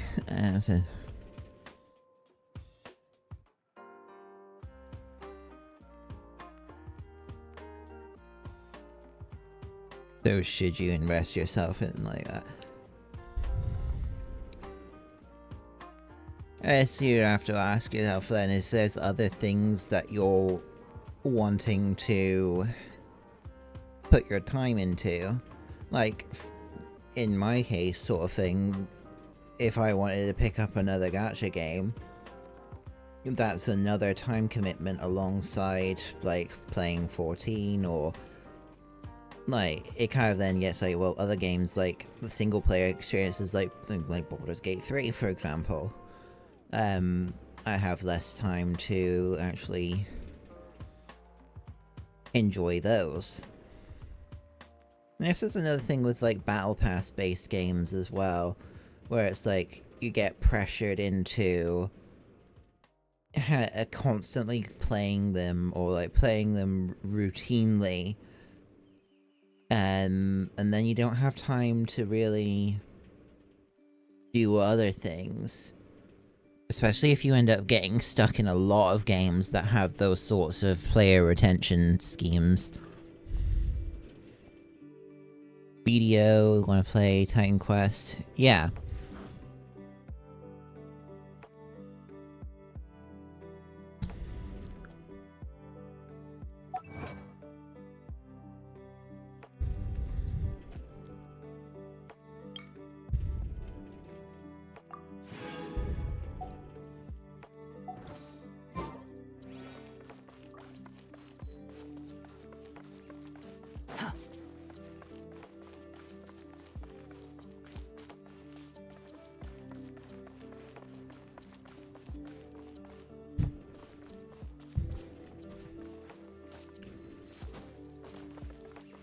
High concept sci-fi magic, well, wealth, brain, gold lamp, yeah.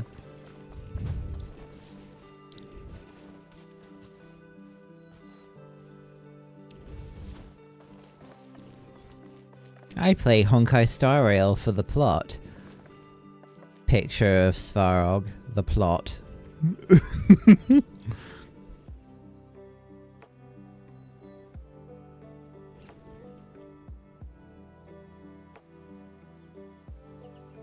You never spend money on gacha.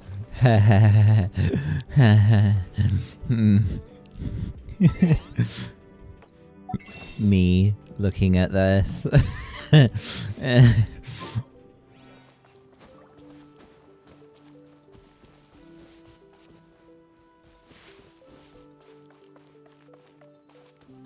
It's okay.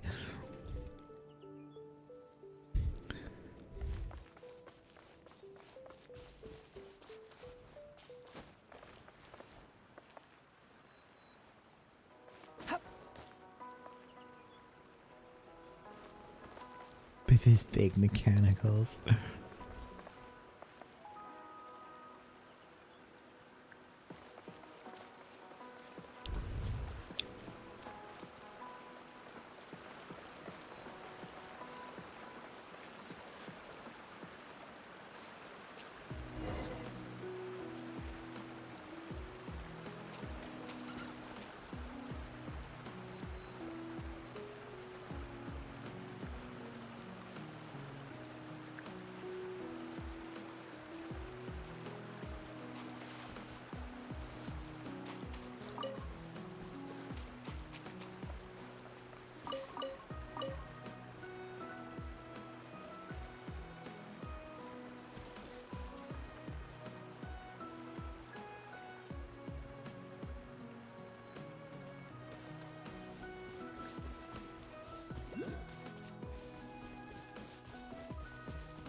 You mean the one behind you? Uh-oh.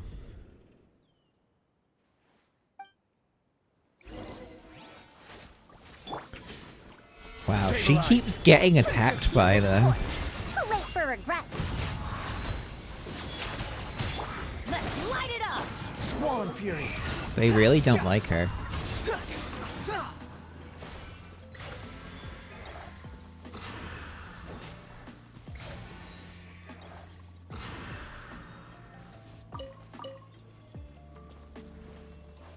Behold.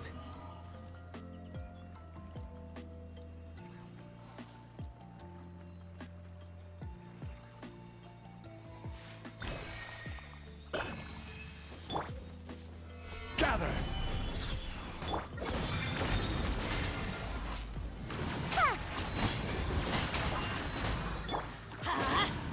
The wind rises.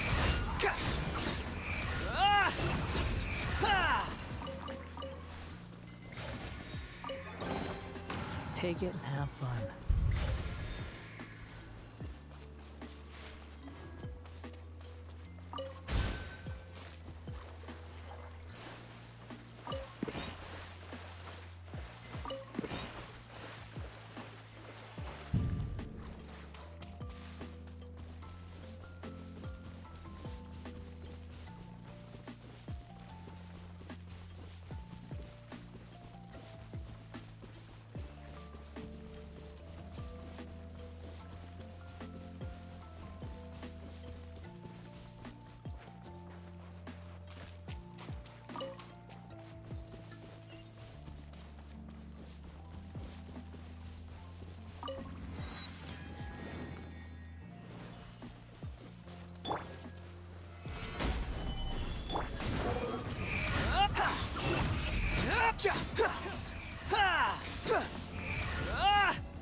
Take it and have fun.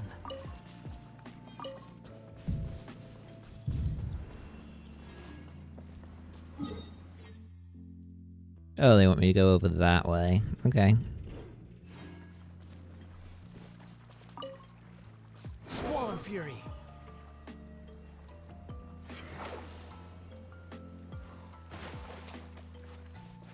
Quit following me.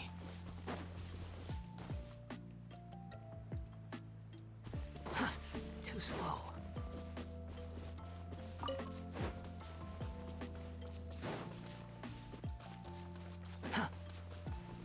Crystal flies. Come here.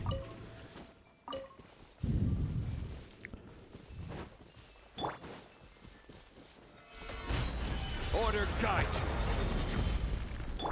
Have fun with this gift. Huh. Huh. Let's light it up! I'm going in! The wind rises.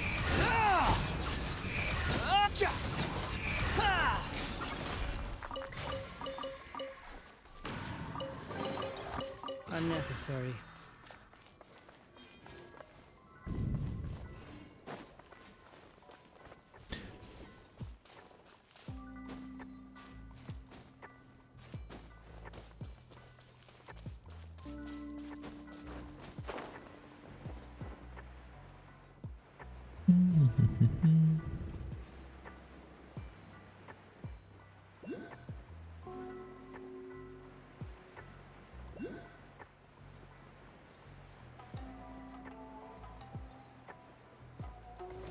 Behold.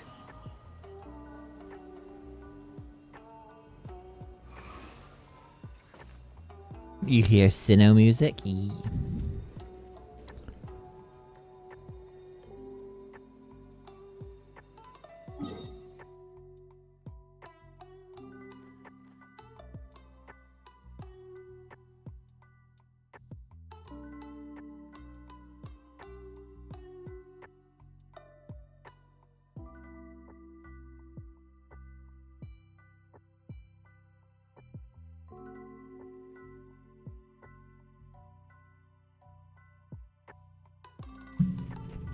There's no such thing as The wind rises.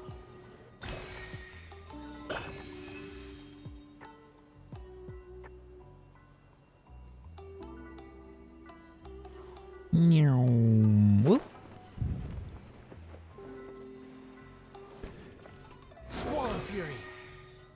That's another one off the mark.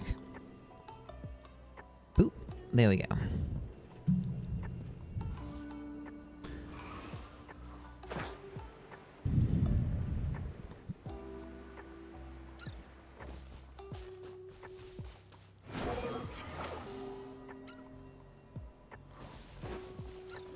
Quit following me.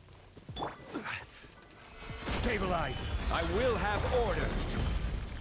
Gears of the storm. We'll see about that.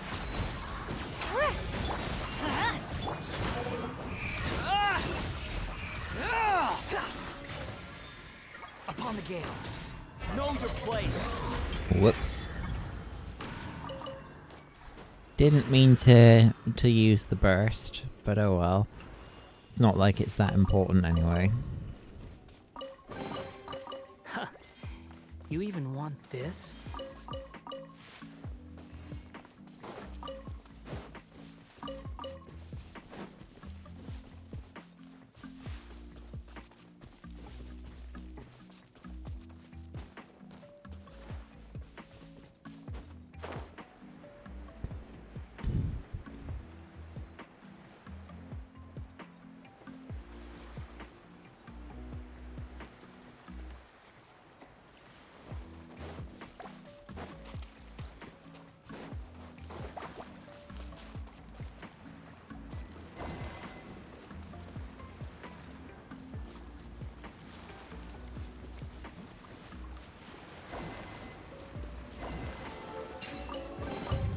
Take it and have fun. Not sure if that was what I was supposed to do, but you know what? If it works, it works. The wind rises.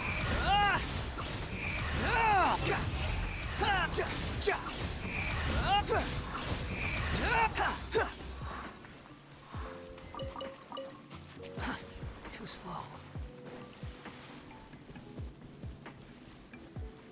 Swollen fury.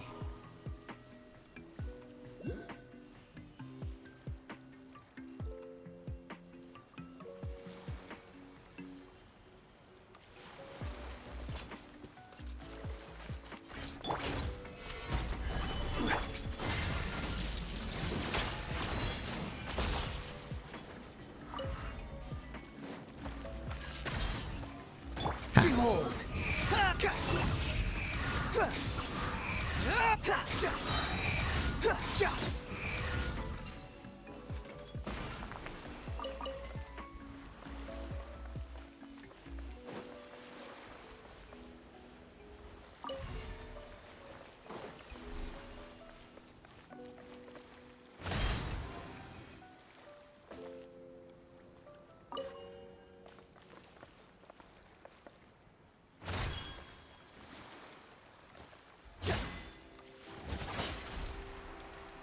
Oops.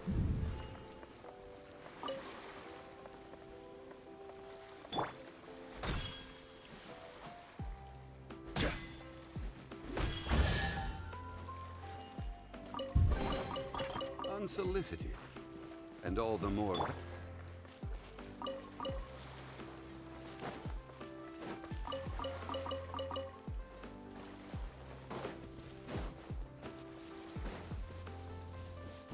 Quit following me.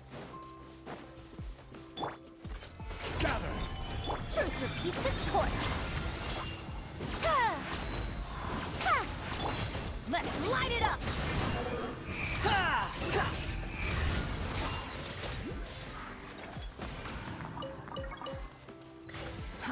Too slow.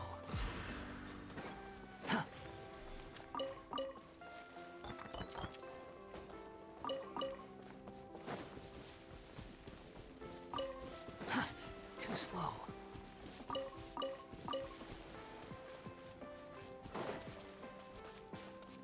Quit following me.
There we go.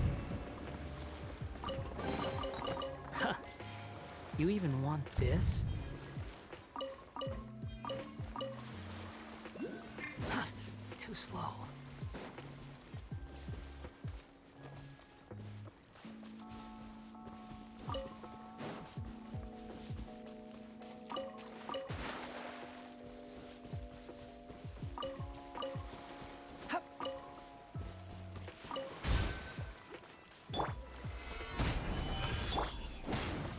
Dare to mess with me?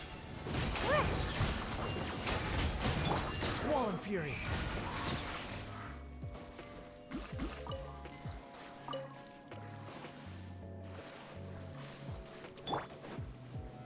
Solidify.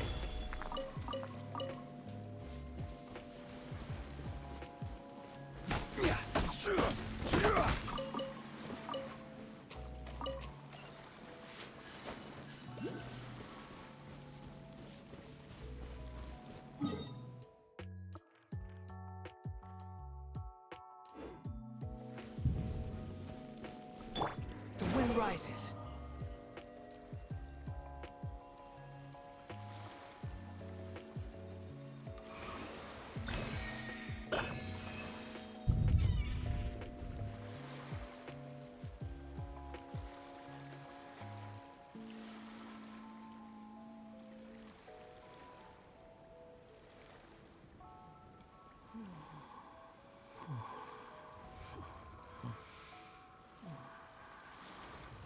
There we go.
Wait, didn't the Oceanids leave Fontaine because they didn't support the new Archon or something? Nah, never mind. Sounds like there's some cover-up going on here.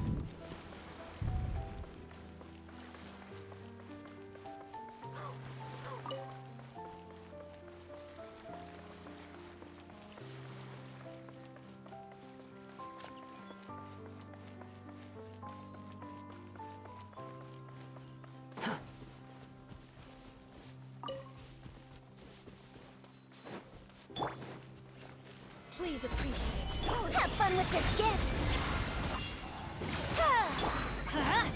Squall Fury. Get juggled.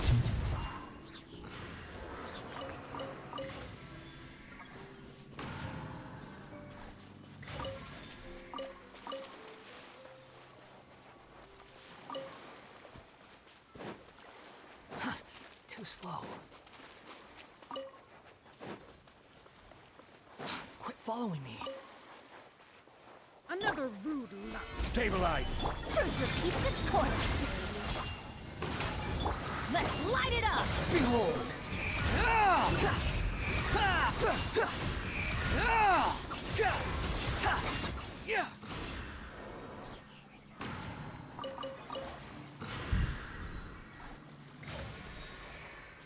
That is pretty satisfying when you get to juggle them like that. Yeah, I can't do anything when they're just like constantly being knocked around in the air.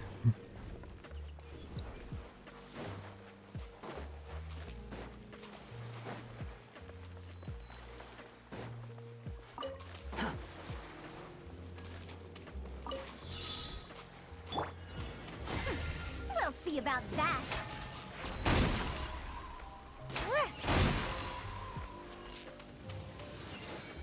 Ha! Too late for regrets.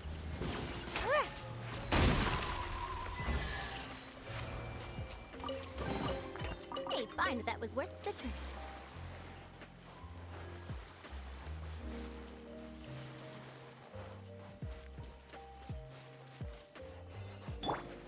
This is order. Have fun with this gift. Dare to mess with me? Ha! Ha! Squall and Fury.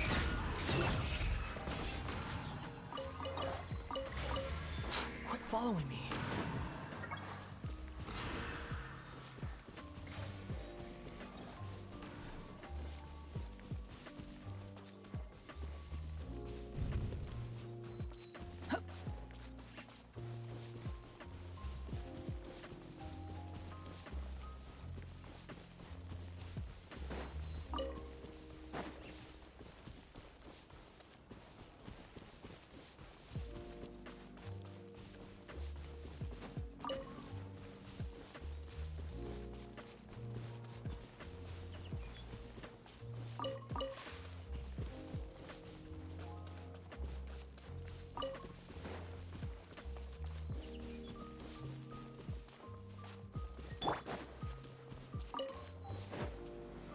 Solidify.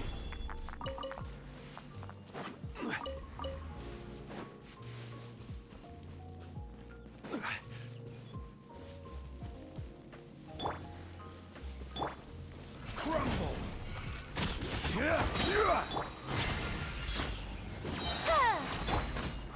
Stabilize.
Too slow.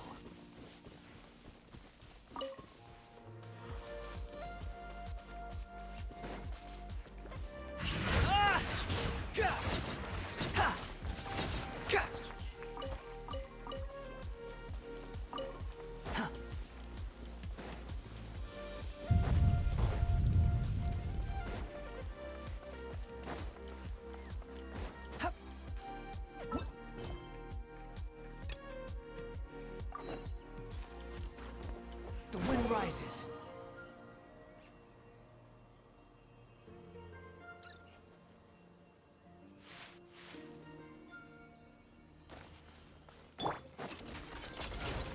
Gather. Truth repeats its course. Too late for regrets. Ha! Behold.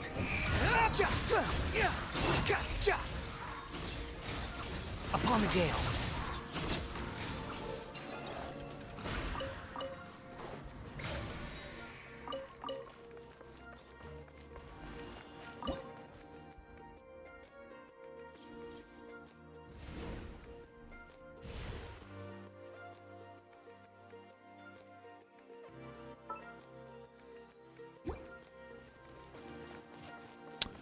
Well, that was easy. You even want this?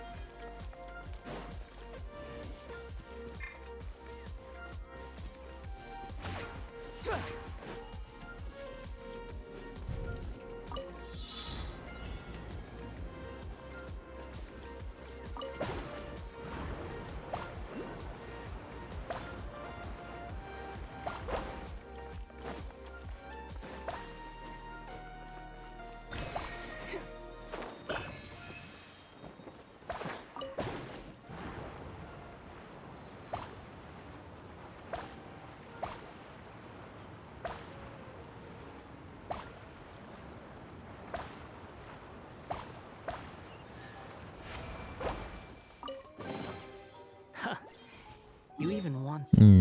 Better get that one marked off. Boop. Boop. Boop.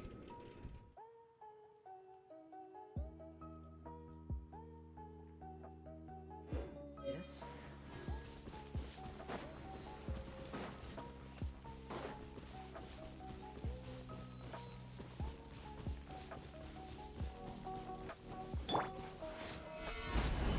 Gears of the storm!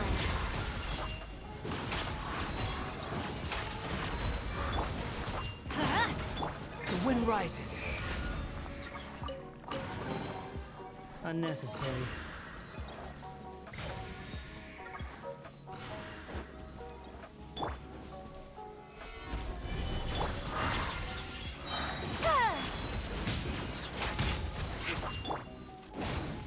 Behold! Yeah.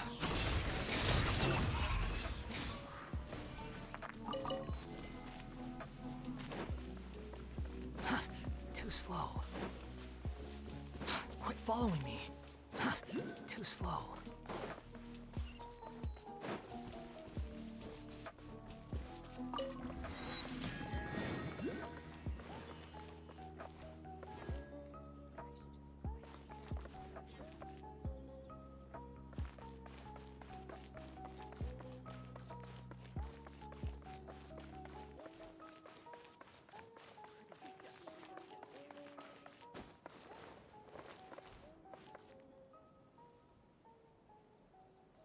Wait, it's got a name. Mons...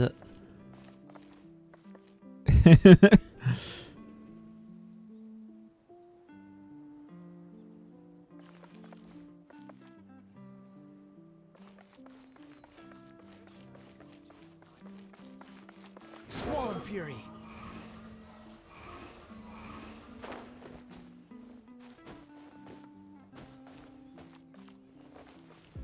Behold!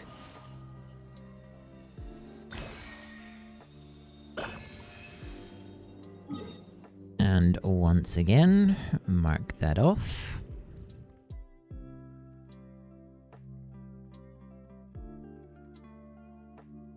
Probably getting fairly close to being able to level up the statue.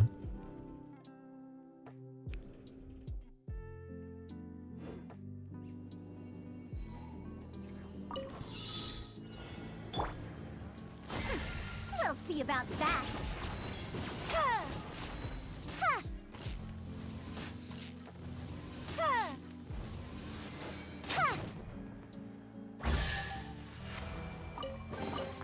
A historical artifact.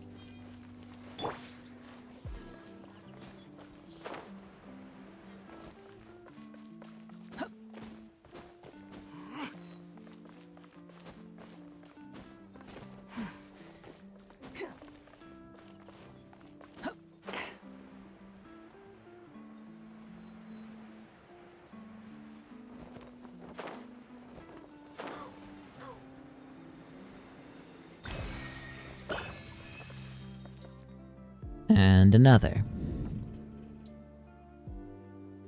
Boop, boop.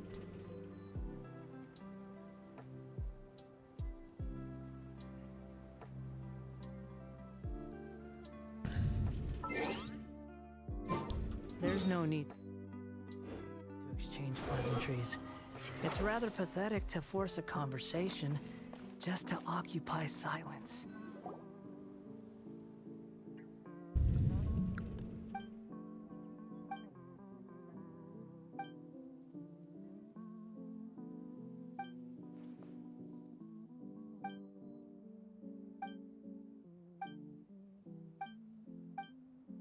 Blah blah blah blah blah blah blah blah blah blah blah blah blah.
Wind rises.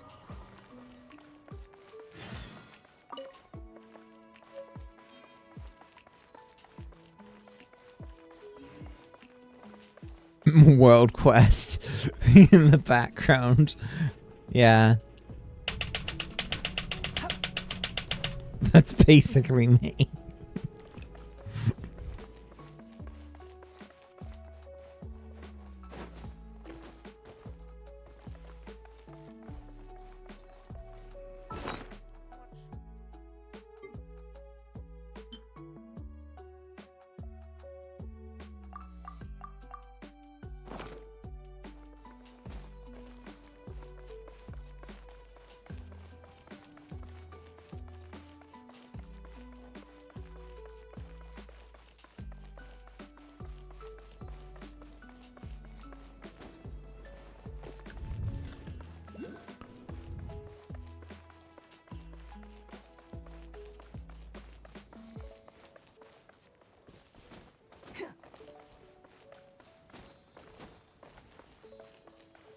Behold!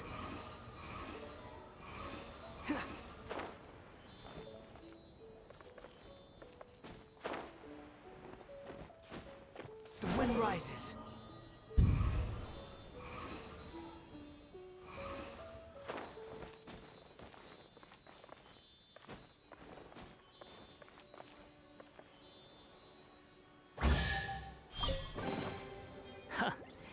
Behold!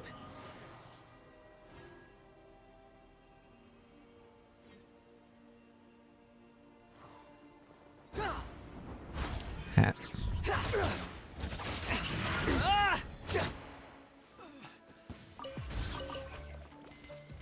Sorry to drop in on you like this. Is that... Yeah, Wanderer's elemental skill allows him to fly.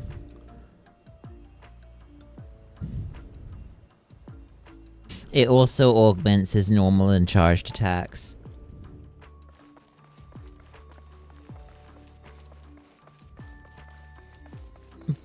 Yeah, Wanderer is really good for exploration. The wind rises.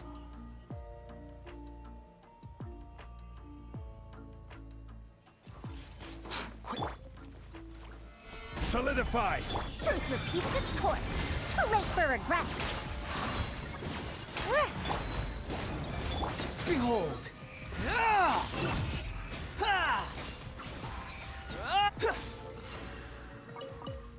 This is another reason why I enjoy using the character so much, is because the flying makes getting around more convenient. It's not so powerful to the point that it's like it trivializes everything, because you can't recast it whilst you're in the air. You have to be on the ground to use it. So it in some instances it's actually arguable that Neverlet has some advantages over him. Because when it comes to like climbing and stuff, Neverlet can do some really stupid stuff when he's charging his charge attack.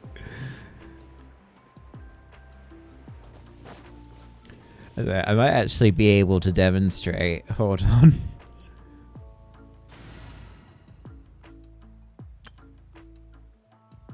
Right.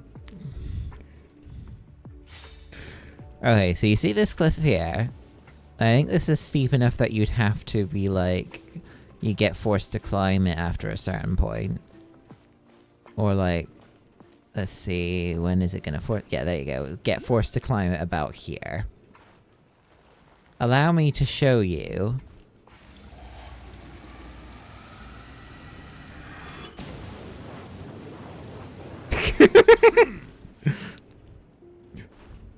And I wasn't even doing it very well.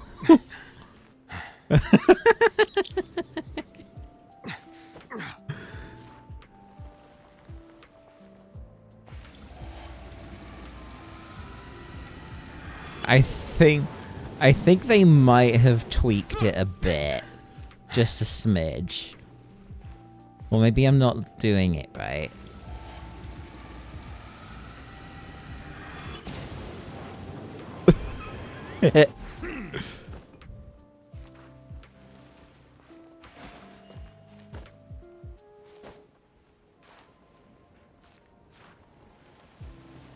Yeah, I'm probably not doing it right, but you get the point. You get the point.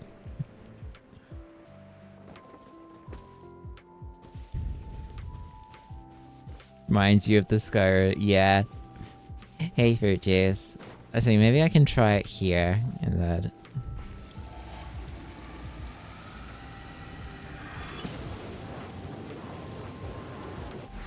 There's like videos of people doing silly stuff with Neverlet, and there's a kind of like a weird dynamic with Ayato and Ayato and Neverlet mains. Looks more promising, yeah. I'm doing alright.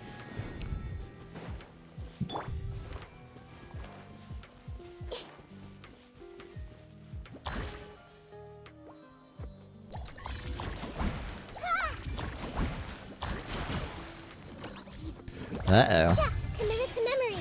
Shine down.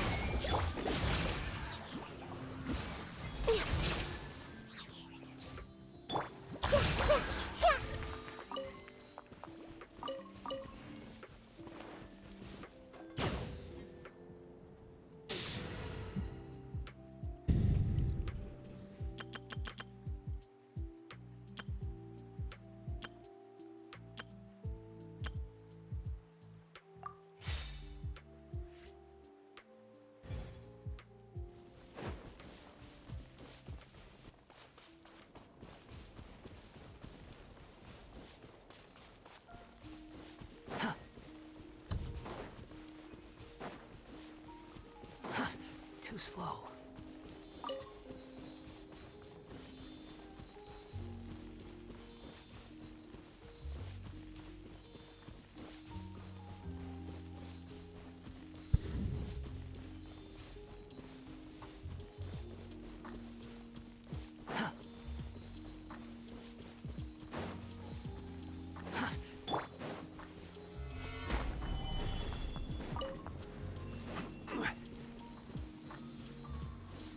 Oh look, a Shrine of Depths.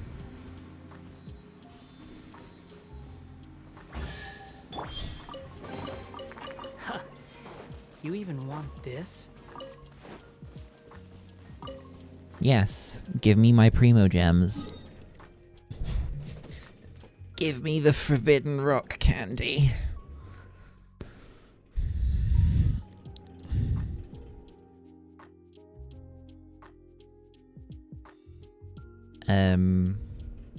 Oh yeah, I was gonna check a statue of the Seven.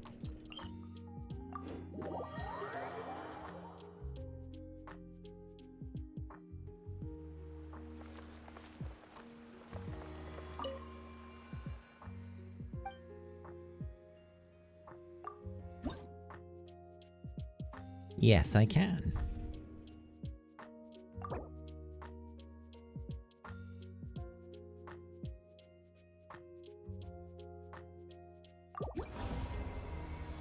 What flavor are Primogems?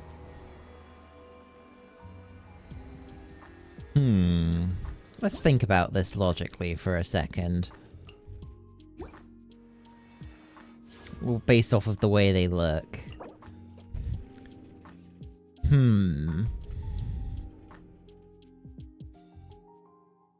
Maybe they taste like sea salt ice cream?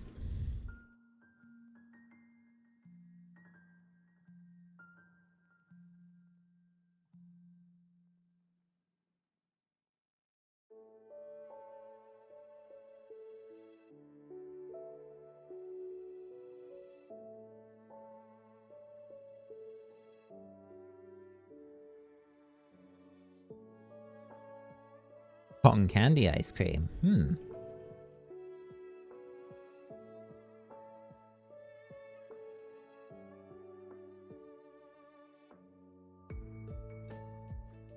I bet they taste like gambling addiction and shattered hopes and dreams.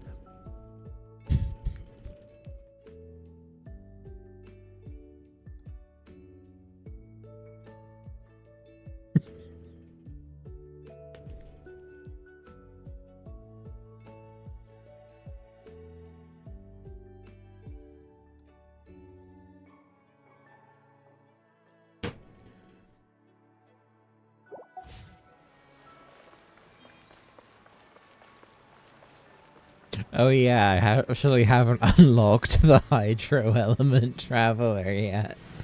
I might as well do that right now.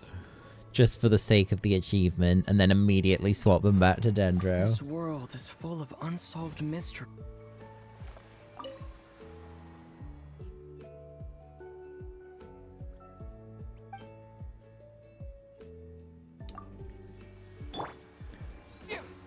I mean, in my defense, Hydro Traveler is garbage.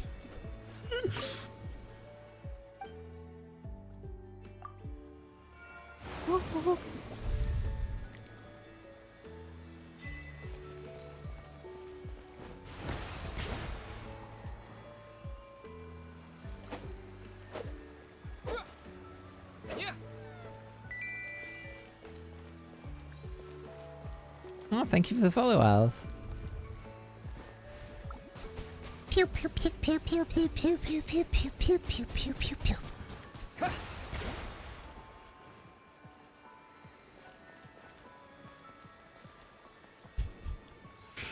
So bad. It's just so bad.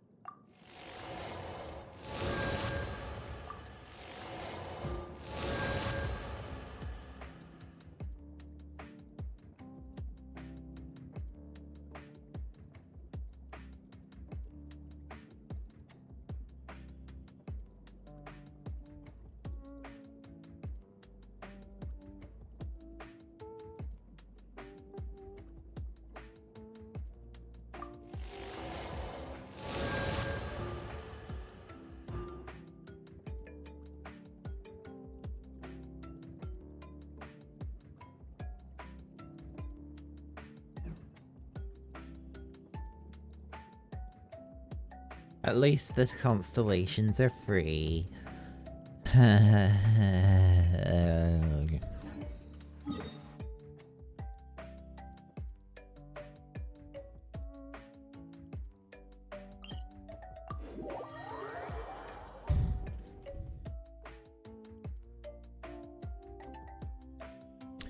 And then we never use it again.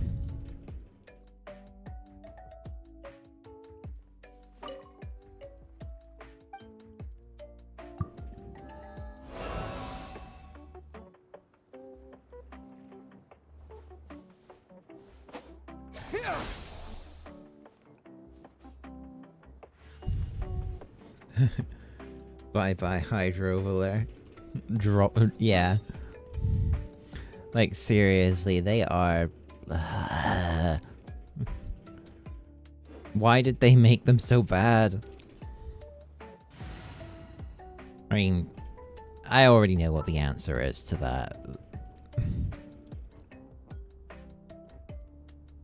The only reason Dendro Traveler is good is because they needed to be. Otherwise, there would have been no, like, decent off-fielder in 3.0.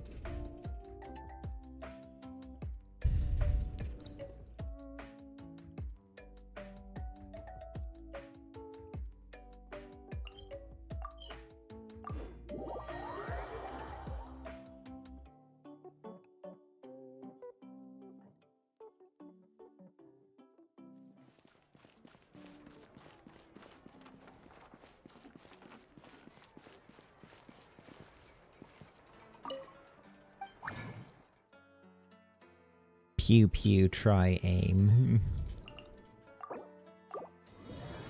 Like, it's funny, actually, when it comes down to it, in terms of, like, off-field Dendro application, when you think about it, the main reason why Nahida has such a stranglehold on that, though, is because, realistically, none of the other Dendro units come anywhere close to her. Like, it's not like with Hydro where you've got a ton of already really good options for off-field application. Like, in Dendro, the key, like, decent off-fielders are Nahida and Dendro Traveler. Baiju doesn't have... basically has no AoE. And Yao Yao is... it has, like, pseudo-random targeting. And also has weird uptime, from what I understand, because it's like her skills cooldown, and the duration of Uruguay is kind of... it doesn't really line up very well for anything other than aggravate teams.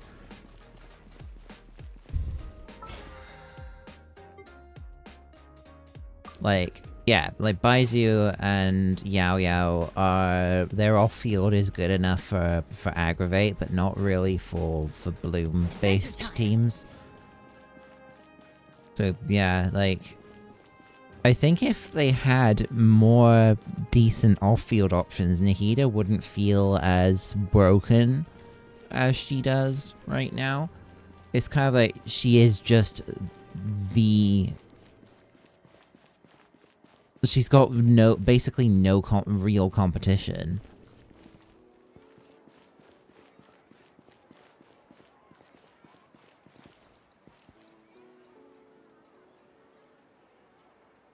Yeah, that's the main downside with Dendro Traveler, is that it's very difficult to play them when there's any sort of pyro in play. Yeah, the lamp getting blown up by pyro is very unfortunate. There are ways of working around it, obviously, but it's like, it doesn't even have to be your own pyro application. If it's just like an enemy hits it with pyro, that's it as well. But the fact is that because it's just him and Nahida that have the best off-field Dendro application, and at least the most consistent, it doesn't really matter that he has that downside, because if you want to play a Burden team, you can use Nahida for that one, and then you can use DMC for the other side, if you're playing Dendro on both sides.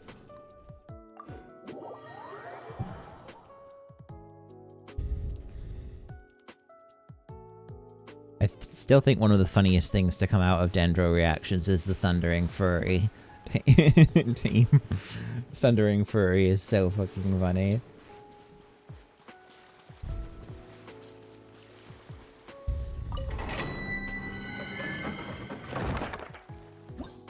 And I've used it. Thunder and Fury is really good.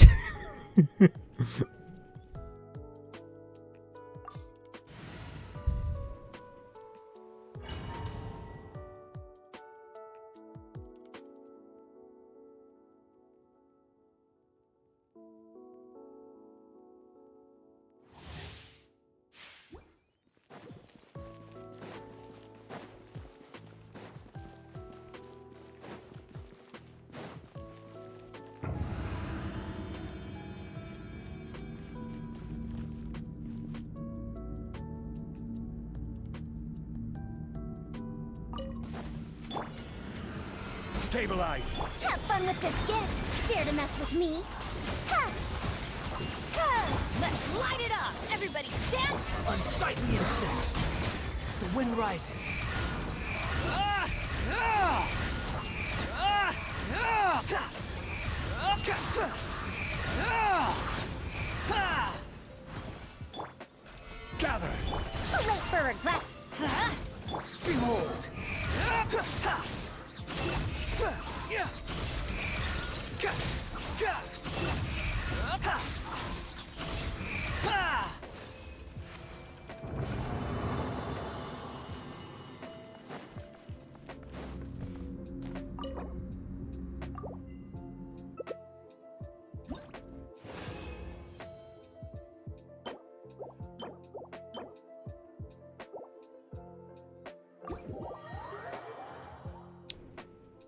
I see a cat.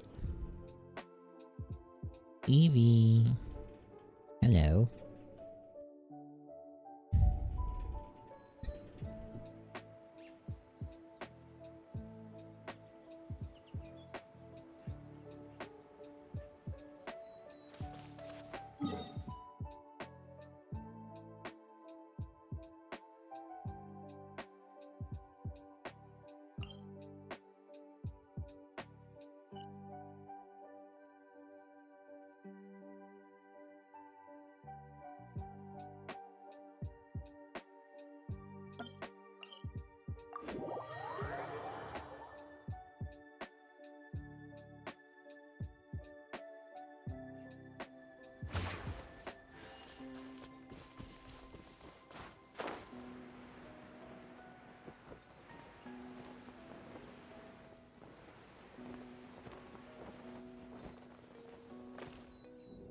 Oops. Don't mind me just casually taking like a third of my health in full damage. For no reason. Frozen. I'll put you on Devil's fist. Frozen descent.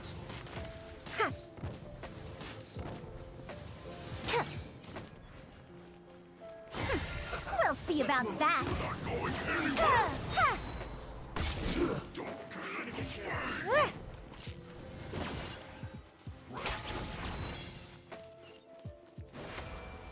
Frozen descent.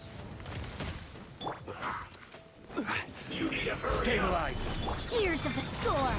Dare to mess with me? Wretched vermin! The wind rises.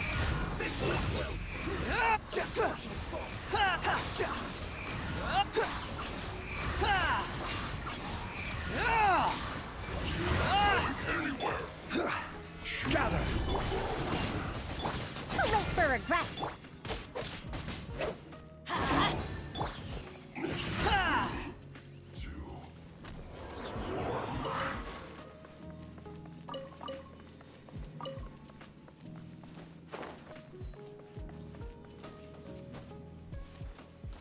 Squall and fury.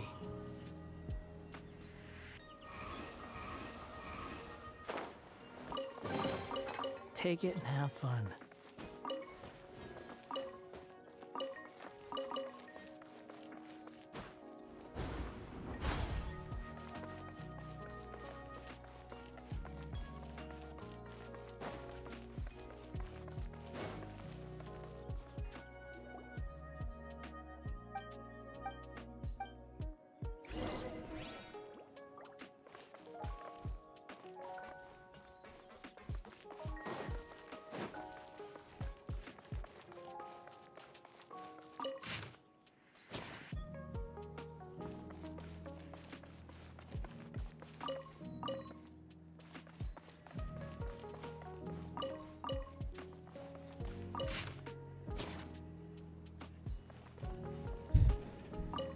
Just a casual Ouija block just sitting there.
Quit following me.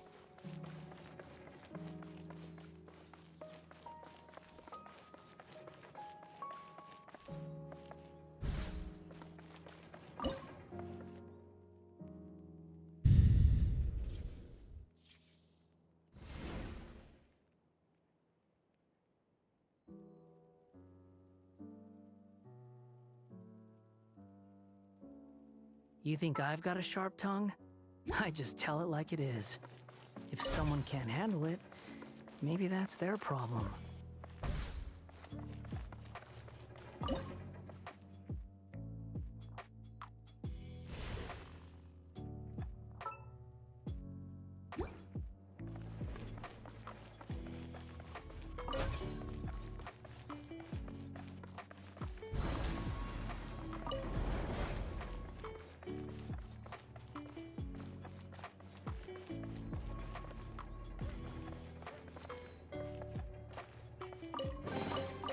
Unnecessary.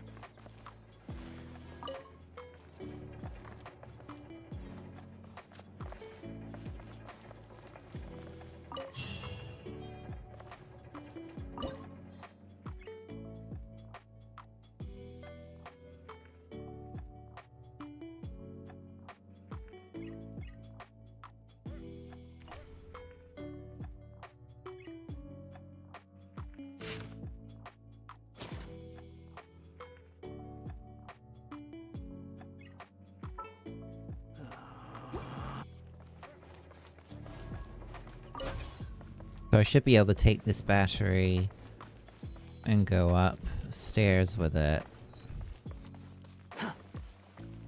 And open up the door to the hydroculus.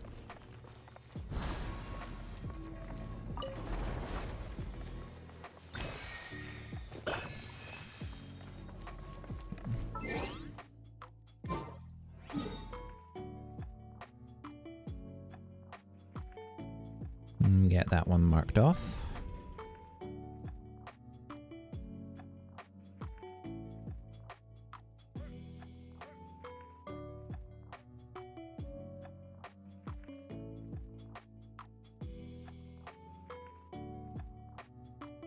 There we go.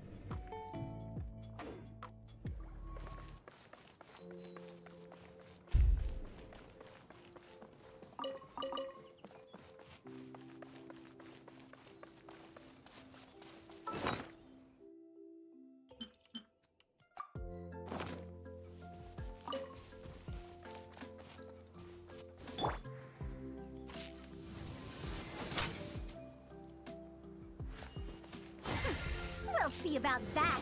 Ha!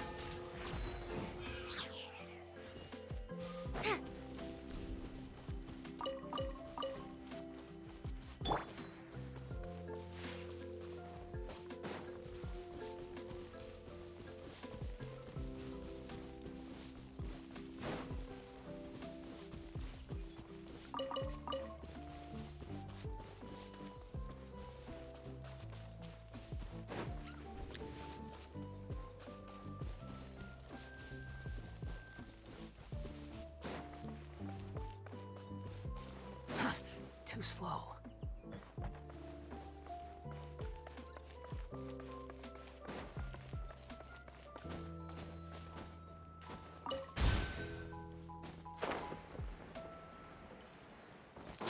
following me.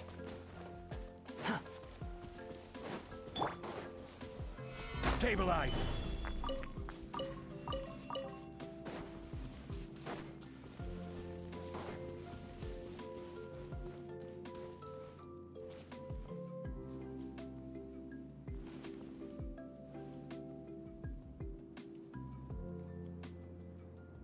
This feels kind of like an Easter egg or something.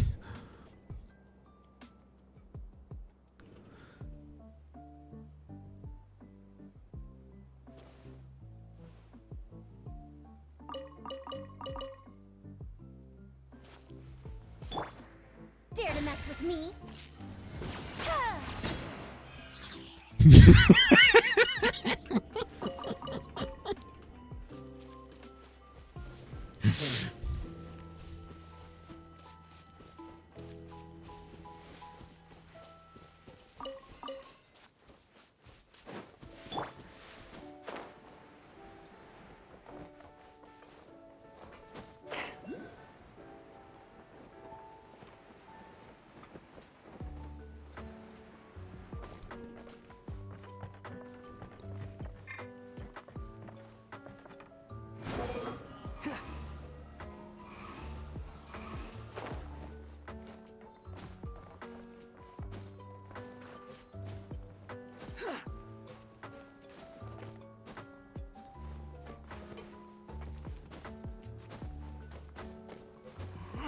Behold!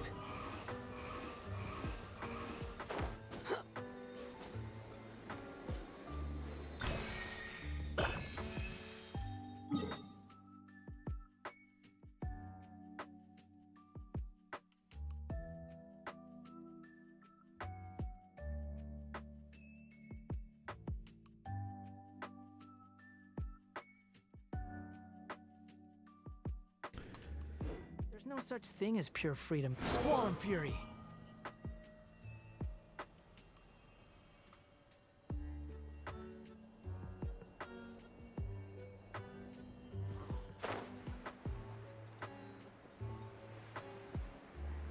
You know, sometimes it's very tempting to just let Wanderer fall to his death.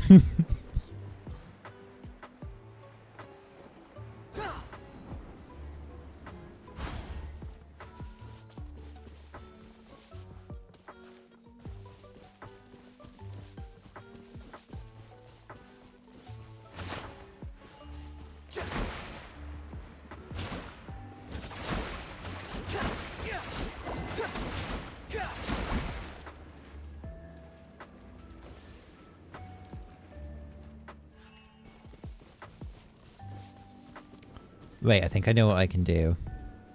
Wait, is he taking...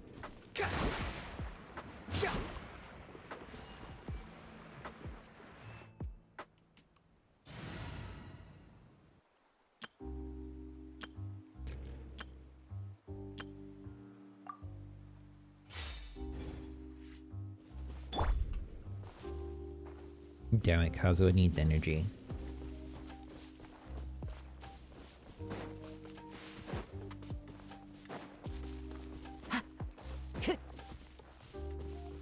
Time to go. Please appreciate my sincerity. Let's light it up! One with nature. The wind moves. Pardon me. No turning back. Strike. Huh? Inazuma shines eternal. She's not on the right set, by the way. Illusion shattered. One with nature. The wind knows me. Let's light it up. Quiver.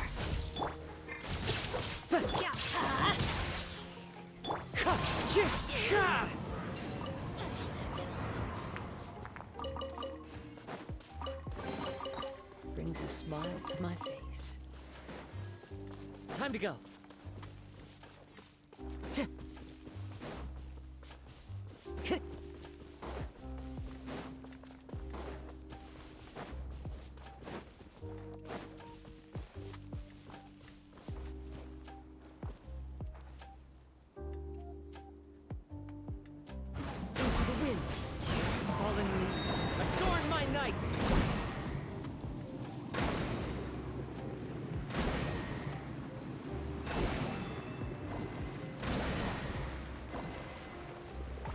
Ah.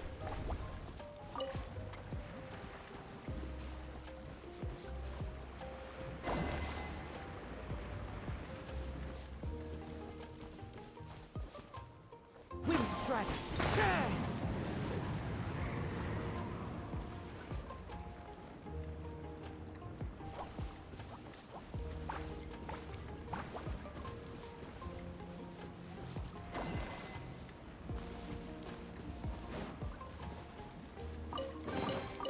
Brings a smile to my face.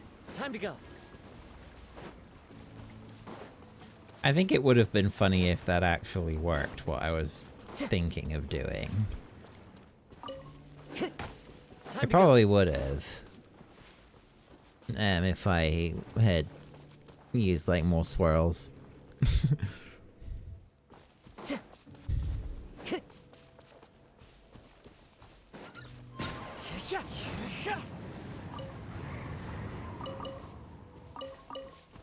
Time to go. I seem to have a thing for using animal units to commit mass avian destruction.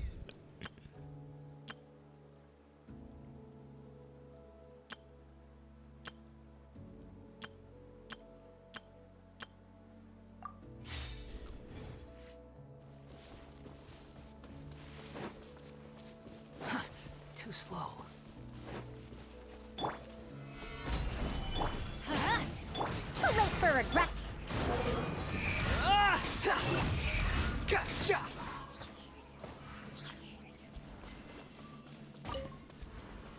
Quit following me.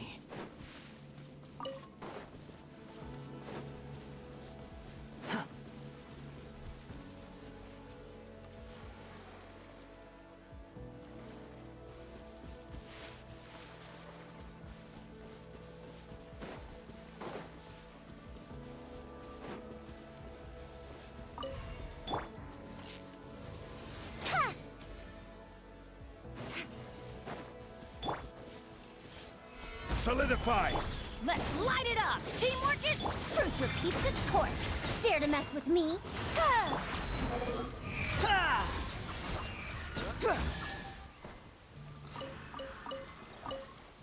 Quit following me.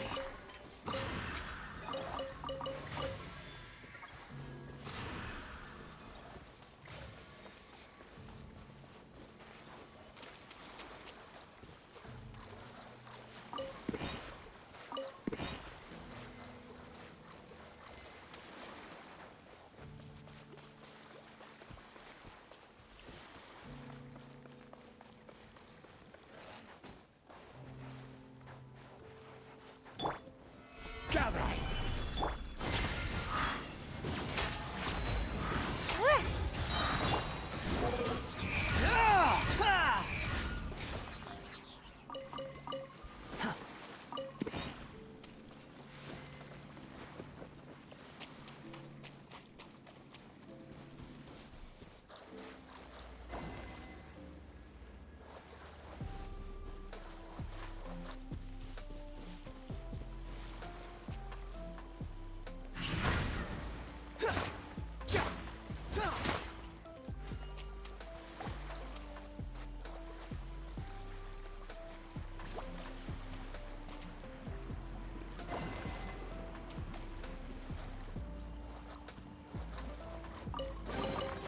Take it and have fun.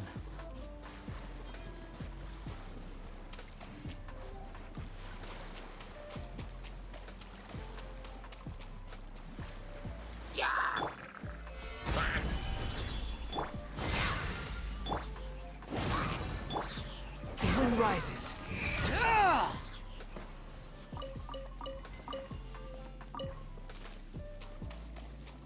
Quit following me.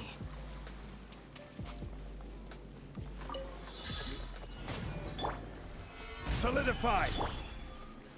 Too late for regret. Have fun with this gift. Everybody stand back! Cry louder! Squall Fury!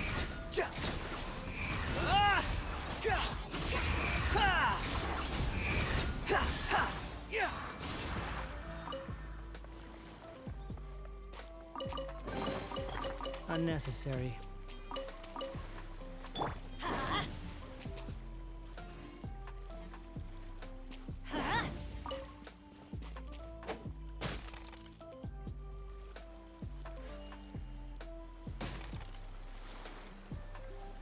Let's light it up!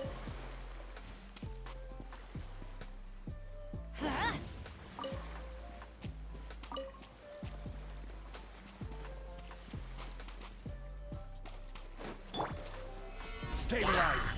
Behold!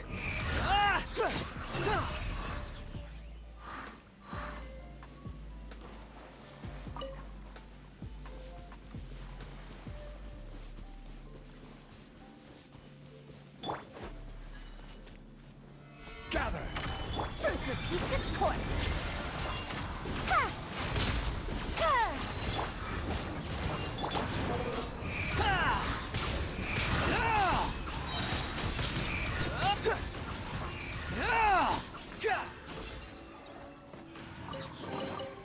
Unnecessary.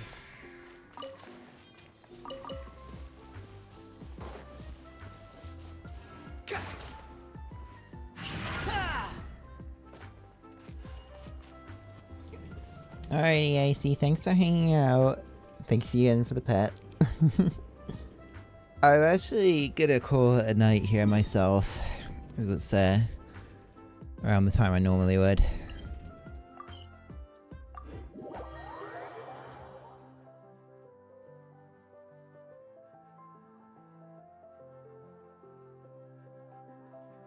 Thank you. Thanks everyone for being here. I'll see you again on Sunday. Yeah. Have a good weekend, everyone. Bye-bye.